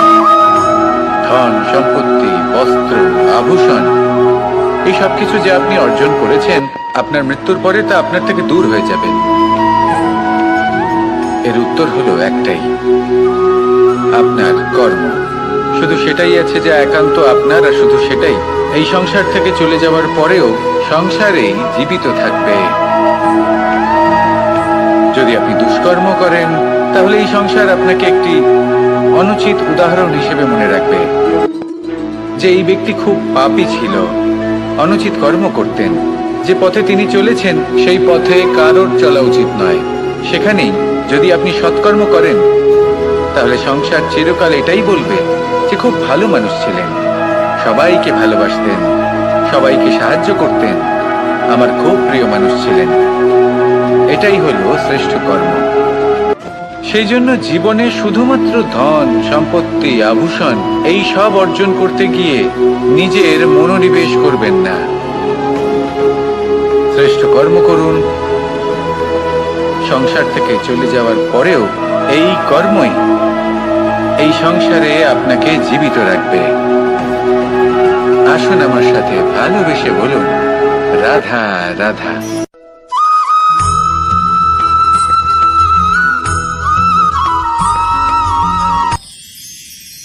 মানুষ তার জীবনে দুই ধরনের পরিস্থিতিকে খুব ভয় পায়।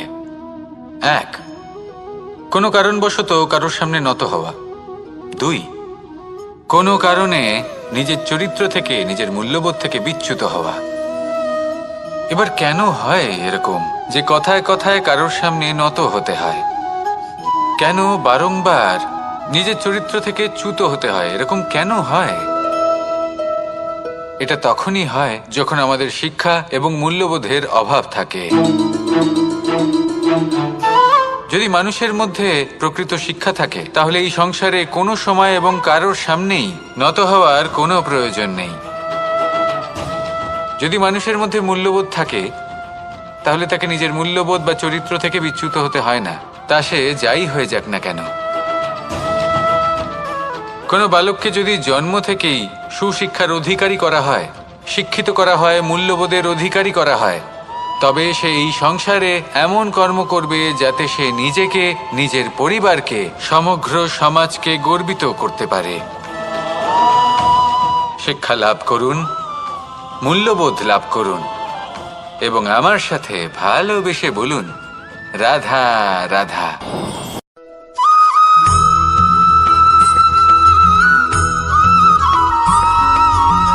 কথায় আছে যে এমন কোনো অক্ষর নেই যার দ্বারা কোনো মন্ত্র হয় না।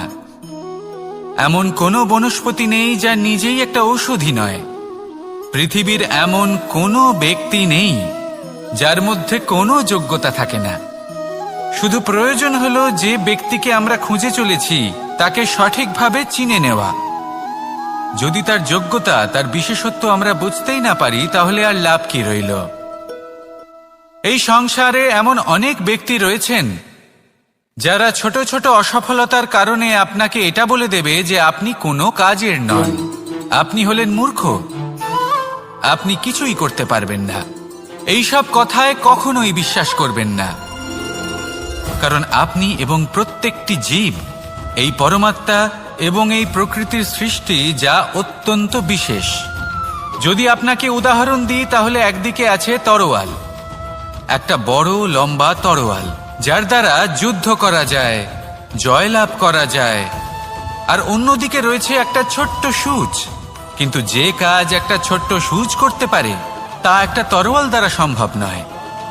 এর অর্থ হলো এটাই যে প্রত্যেকটা রচনা অত্যন্ত অমূল্য এবং অত্যন্ত বিশেষ হয়। তাহলে বিশ্বাস রাখুন যে আপনি অত্যন্ত বিশেষ একজন, আর প্রেমের সাথে বলুন রাধা রাধা।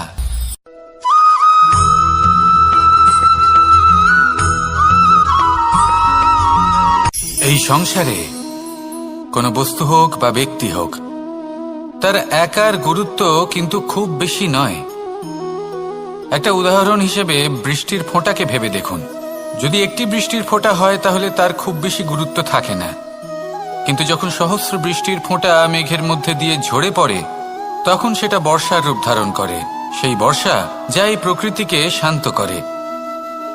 সেইভাবেই পাথরের ছোট টুকরো, তার খুব বেশি গুরুত্ব থাকে না, কিন্তু যখন অসংখ্য পাথরের টুকরো একত্রিত হয় তখন তা পর্বতের আকার ধারণ করে। সেইভাবেই কিছু মানুষ যখন একত্রিত হন তখন তৈরি হয় পরিবার, কিছু পরিবার যখন একত্রিত হয় তখন তৈরি হয় সমাজ, যখন অনেক সংখ্যক সমাজ একত্রিত হয় তখন তৈরি হয় রাজ্য।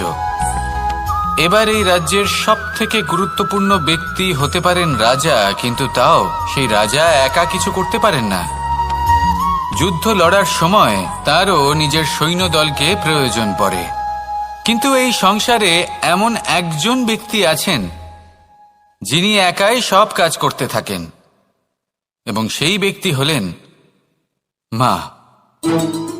আমাদের জীবনে একজন পিতার ভূমিকা কিন্তু নিঃসন্দেহে অমূল্য, কিন্তু আমাদের সকলের জীবনে যে ভূমিকা একজন মায়ের তা অন্য কারোর থাকে না।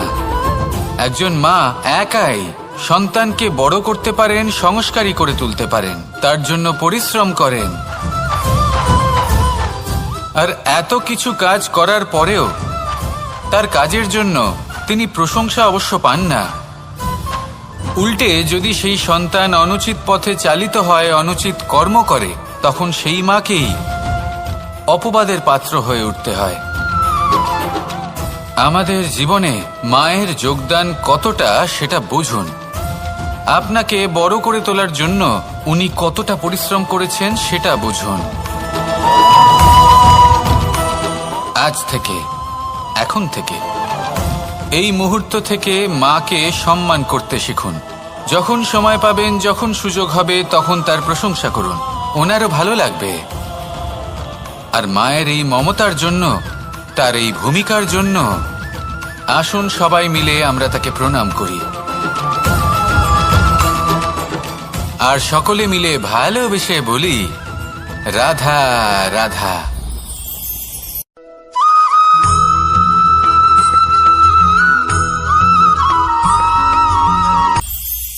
এটা হলো ধান গাছ। এর থেকে যে চাল উৎপন্ন হয় তা মানুষ গ্রহণ করেন। আর এটা কি? এ হলো জংলি ঘাস। একবার ভেবে দেখুন, যদি এই জংলি ঘাস ধান গাছের আশেপাশে থাকে তাহলে কি হবে? ধান উৎপন্ন হতে পারবে? তা উৎকৃষ্ট হতে পারবে? আমরা কি তা গ্রহণ করতে পারবো? কখনোই নয়।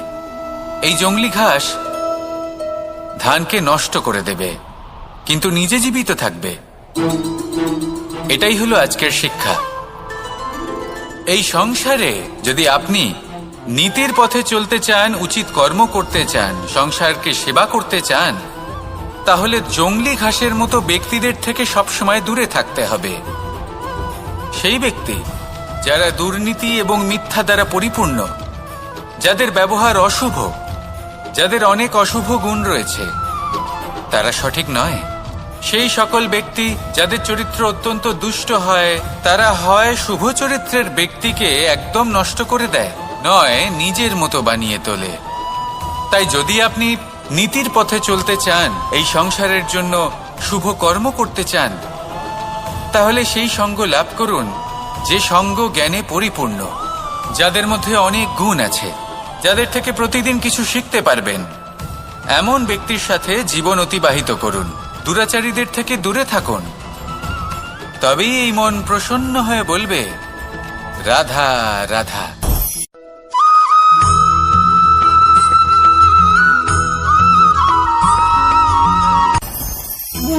ভোজন। এবার ভোজন সংগ্রহ করার জন্য মানুষ কি না করেন, সব সময় চেষ্টা করতে থাকেন। ফসল উৎপাদনের জন্য অনেক পরিশ্রম করতে থাকেন, কিন্তু অনেক সময় অনেক পরিশ্রম করার পরেও ফসল ভালো উৎপাদন হয় না। এর কারণ কি? কারণ হলো এটাই যে আপনি পরিশ্রম হয়তো অনেক করেছেন, কিন্তু আপনার নজর তো সেই বীজের দিকে ছিলই না যা আপনি রোপণ করেছেন। সেই জন্য সব সময় কোনো বীজ রোপণ করার আগে তাকে পরখ করে দেখুন, তা অত্যন্ত আবশ্যক। আর সেইভাবেই যখনই কোনো কর্মের প্রশ্ন আসে, তাহলে সেখানে শুধুমাত্র পরিশ্রম যথেষ্ট নয়। সেই কাজের প্রতি আপনার কর্তব্য কি, আপনার উদ্দেশ্য কি, সেটা জানা হলো অত্যন্ত গুরুত্বপূর্ণ। তাই কর্ম করুন, কিন্তু সেই কর্মের প্রতি আপনার যা উদ্দেশ্য তার মাহাত্ম্য বুঝতে চেষ্টা করুন। তাহলে আসুন আমার সাথে ভালোবেসে বলুন, রাধা রাধা।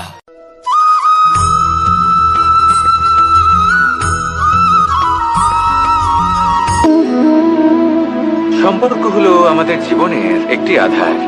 কিছু সম্পর্ক এমন যা আমরা জন্মসূত্রে লাভ করি, যেমন পরিবার, মা, বাবা। কিছু সম্পর্ক আছে যা আমরা জীবনে অর্জন করে থাকি, তা সে প্রেমের হোক, স্নেহের হোক বা বন্ধুত্বের।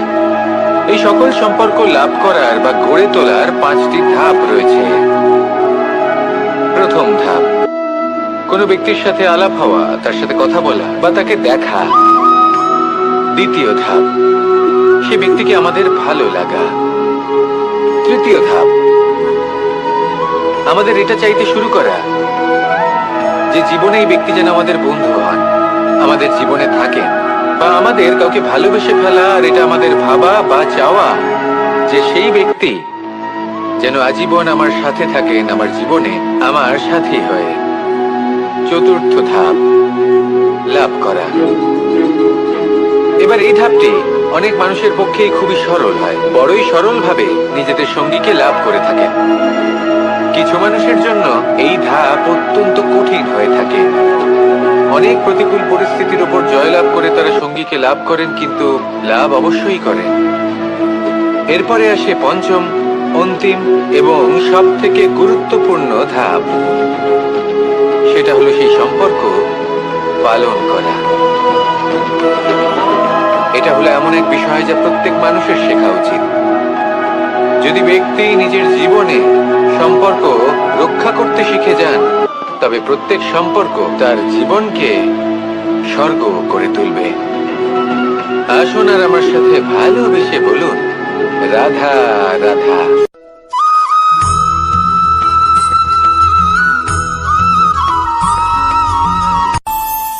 আমাদের মনে যখন কোনো প্রশ্ন ওঠে, কোনো দ্বন্দ্ব জাগে, তখন আমরা যাই আমাদের গুরুর কাছে, আমাদের আরাধ্যের কাছে গিয়ে জিজ্ঞেস করি।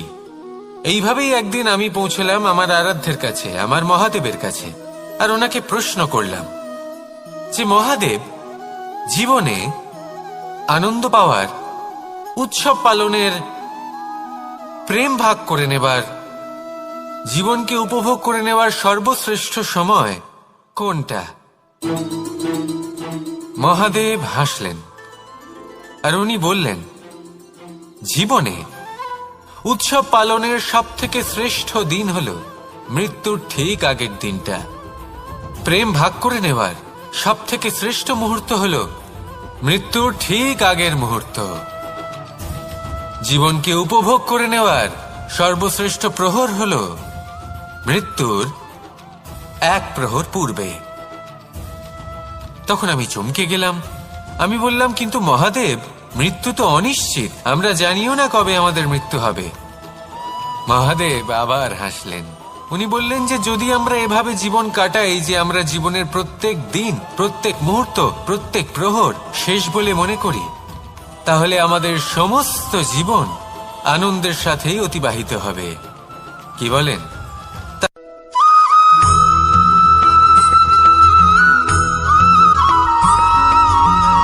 এই সংসারে কোনো বস্তু হোক বা ব্যক্তি হোক, তার একার গুরুত্ব কিন্তু খুব বেশি নয়। একটা উদাহরণ হিসেবে বৃষ্টির ফোঁটাকে ভেবে দেখুন। যদি একটি বৃষ্টির ফোঁটা হয় তাহলে তার খুব বেশি গুরুত্ব থাকে না, কিন্তু যখন সহস্র বৃষ্টির ফোঁটা মেঘের মধ্যে দিয়ে ঝরে পড়ে, তখন সেটা বর্ষার রূপ ধারণ করে। সেই বর্ষা যা এই প্রকৃতিকে শান্ত করে। সেইভাবেই পাথরের ছোট টুকরো, তার খুব বেশি গুরুত্ব থাকে না, কিন্তু যখন অসংখ্য পাথরের টুকরো একত্রিত হয় তখন তা পর্বতের আকার ধারণ করে। সেইভাবেই কিছু মানুষ যখন একত্রিত হন তখন তৈরি হয় পরিবার, কিছু পরিবার যখন একত্রিত হয় তখন তৈরি হয় সমাজ, যখন অনেক সংখ্যক সমাজ একত্রিত হয় তখন তৈরি হয় রাজ্য। এবার এই রাজ্যের সবথেকে গুরুত্বপূর্ণ ব্যক্তি হতে পারেন রাজা, কিন্তু তাও সেই রাজা একা কিছু করতে পারেন না। যুদ্ধ লড়ার সময় তারও নিজের সৈন্যদলকে প্রয়োজন পড়ে। কিন্তু এই সংসারে এমন একজন ব্যক্তি আছেন যিনি একাই সব কাজ করতে থাকেন, এবং সেই ব্যক্তি হলেন মা। আমাদের জীবনে একজন পিতার ভূমিকা কিন্তু নিঃসন্দেহে অমূল্য, কিন্তু আমাদের সকলের জীবনে যে ভূমিকা একজন মায়ের তা অন্য কারোর থাকে না। একজন মা একাই সন্তানকে বড় করতে পারেন, সংস্কারী করে তুলতে পারেন, তার জন্য পরিশ্রম করেন। আর এত কিছু কাজ করার পরেও তার কাজের জন্য তিনি প্রশংসা অবশ্য পান না। উল্টে যদি সেই সন্তান অনুচিত পথে চালিত হয়, অনুচিত কর্ম করে, তখন সেই মাকেই অপবাদের পাত্র হয়ে উঠতে হয়। আমাদের জীবনে মায়ের যোগদান কতটা সেটা বুঝুন। আপনাকে বড় করে তোলার জন্য উনি কতটা পরিশ্রম করেছেন সেটা বুঝুন। আজ থেকে, এখন থেকে, এই মুহূর্ত থেকে মাকে সম্মান করতে শিখুন। যখন সময় পাবেন, যখন সুযোগ হবে, তখন তার প্রশংসা করুন, ওনারও ভালো লাগবে। আর মায়ের এই মমতার জন্য, তার এই ভূমিকার জন্য আসুন সবাই মিলে আমরা তাকে প্রণাম করি, আর সকলে মিলে ভালোবেসে বলি রাধা রাধা।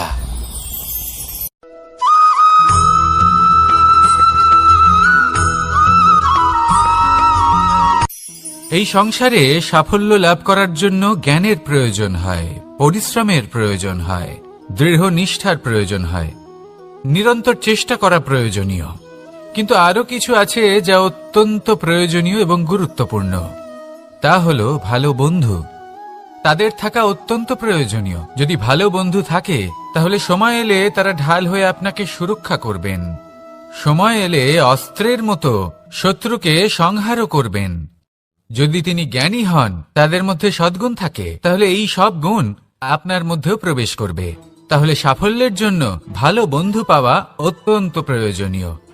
কিন্তু শুধু বন্ধু কেন, ভালো শত্রুও থাকা প্রয়োজনীয়। এবার আপনি ভাববেন, এ আমি কি বললাম? যদি আপনার জীবনেও ভালো অর্থাৎ শক্তিশালী শত্রু থাকে, তাহলে আপনিও শক্তিশালী হতে থাকবেন। এই শত্রু আপনাকে প্রেরিত করবে আরো বেশি শক্তিশালী হয়ে ওঠার। কখনো কোনো হরিণকে দেখুন, তীব্র গতিতে দৌড়তে থাকে। কেন তীব্র গতিতে দৌড়য়? এই কারণে নয় যে কোথাও তার জন্য মধুর ঘাস অপেক্ষা করে রয়েছে, না। সে এই কারণে তীব্র গতিতে দৌড়য় কারণ সেটা না করলে তার পেছনে একটি সিংহ আছে যে ওকে নিজের ভোজন করে ফেলবে। তাই জীবনে বিপদ, সংকট, এই সবকিছুও হলো অত্যন্ত গুরুত্বপূর্ণ। তার সম্মুখীন হতে শিখুন আর আমার সাথে ভালোবেসে বলুন রাধা রাধা।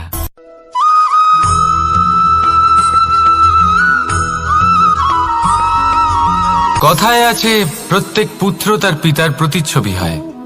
আর সমস্ত প্রতিচ্ছবি চায় যেন সে তার অস্তিত্ব প্রাপ্ত করতে পারে। পুত্র চায় সে যেন তার পিতার মতো হয় বা কখনো কখনো তার থেকেও শ্রেষ্ঠ হয়। সেটা কোনো অনুচিত ব্যাপার নয়। অনুচিত তখন হয় যখন পুত্র নিজের পিতার মতো হবার স্বপ্ন পূরণ করতে গিয়ে বা তার থেকেও শ্রেষ্ঠ হওয়ার স্বপ্ন পূরণে অনুচিত পথের আশ্রয় নেয়। কারণ তারপরে সে তার পিতার গুণগুলি আত্মসাৎ করতে চায় না। সে শুধুই এটা চায় যে সংসারের চোখে যেন আমি শ্রেষ্ঠ প্রমাণিত হই। এটা অনুচিত। সংসারে এমন অনেক মানুষ আছেন যারা এই কারণে শ্রেষ্ঠ হওয়ার চেষ্টা করেন যাতে তার পরিবারের তার পিতার সম্মান বৃদ্ধি পায়।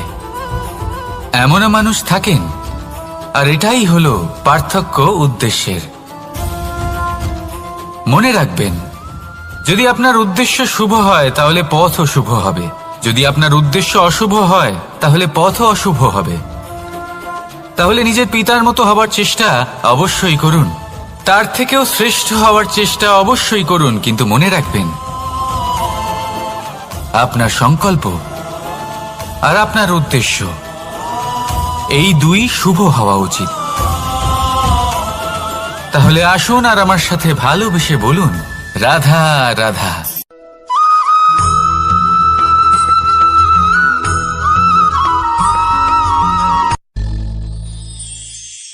শিশিরের বিন্দু পাতার ওপর পড়ে আর তার গায়ে লেগে থাকে। পাতা তাকে শুষে নিতে পারে না, আর শেষ পর্যন্ত সে ঝরে পড়ে যায়। অন্যদিকে রয়েছে মেঘ এবং চাতক। এদের মধ্যে অনেক দূরত্ব থাকে।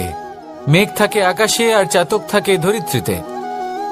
কিন্তু যখন এই মেঘ থেকে বৃষ্টি ঝরে পড়ে, এই চাতক কিন্তু সেই জলই পান করে, নয়তো সে তৃষ্ণার্ত থেকে যায়। এবার অন্যদিকে দেখলাম শিশির বিন্দু আর পাতার এই সম্পর্ক। এরা খুব কাছাকাছি থাকে, ঘনিষ্ঠও থাকে। অন্যদিকে রয়েছে মেঘ এবং চাতকের সম্পর্ক, যাদের মধ্যে অনেক দূরত্ব থাকা সত্ত্বেও তারা খুব ঘনিষ্ঠ, তাই না? এই সারমর্ম খুব সরল। এই নৈকট্য, এই দূরত্ব, তা আপনার সম্পর্কে প্রভাব কিছুতেই ফেলতে পারে না। এই নৈকট্য, এই দূরত্ব, এইসব হলো শুধুমাত্র মনের ব্যাপার। কখনো আপনি অনুভব করেছেন আপনি কারোর থেকে অনেক অনেক দূরে আছেন, অনেক দূরে আছেন, তাও সেই ব্যক্তির প্রতি আপনি টান অনুভব করেন। সেখানে আপনি কারোর সাথে প্রত্যেক দিন অতিবাহিত করেন, সমস্ত জীবন অতিবাহিত করেন, সব থেকে বেশি সময় তার সাথে অতিবাহিত করেন, তাও তার প্রতি সেই টান অনুভব করেন না। এই সংকেত হলো মনের দূরত্বের। তাহলে মনের এই দূরত্ব দূর করুন আর আমার সাথে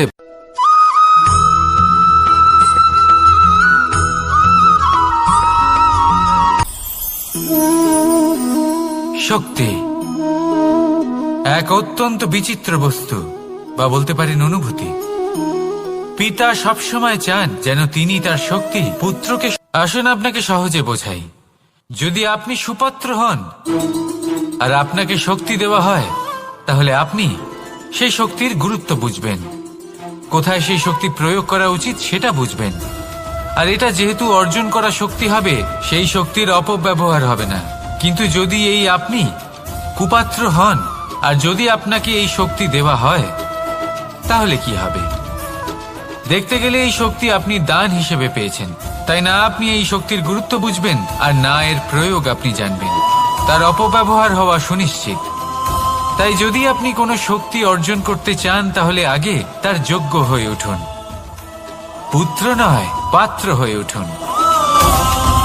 আর আমার সাথে ভালোবেসে বলুন, রাধা রাধা।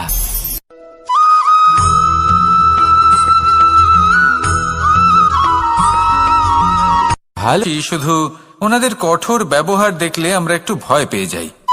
এবার ওনাদের এই কঠোর ব্যবহার আমাদের ভালো না লাগলেও অত্যন্ত আবশ্যক, কারণ মাতার থেকে আমরা যে শক্তি লাভ করি তা যেন নিয়ন্ত্রণ হারিয়ে বিধ্বংসী না হয়ে ওঠে। আমরা যেন কোনো কুপথে না চলে যাই, আমরা কখনো যেন দোষ না করে ফেলি।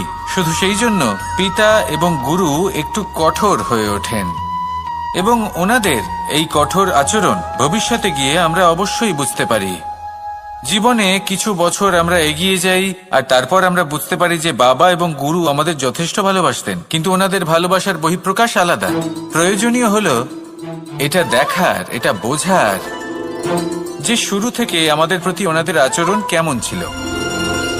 ওনাদের কঠোর হওয়ার পেছনে ওনাদের ভালোবাসাটা বোঝার চেষ্টা করুন, ওনাদের চিন্তাটা বোঝার চেষ্টা করুন, ওনাদের পথপ্রদর্শনের আড়ালে আপনার ভবিষ্যতের জন্য যে পরিকল্পনা ওনারা করেছেন সেটা বোঝার চেষ্টা করুন। তখন আপনারা বুঝতে পারবেন ওনাদের ভালোবাসাকে। আপনার মনের মধ্যে আপনা থেকেই ওনাদের প্রতি সম্মান জেগে উঠবে। নিজের পিতা এবং নিজের গুরু এই দুজনের প্রতি কৃতজ্ঞতা প্রকাশ করুন আর আমার সাথে ভালোবেসে বলুন, রাধা রাধা।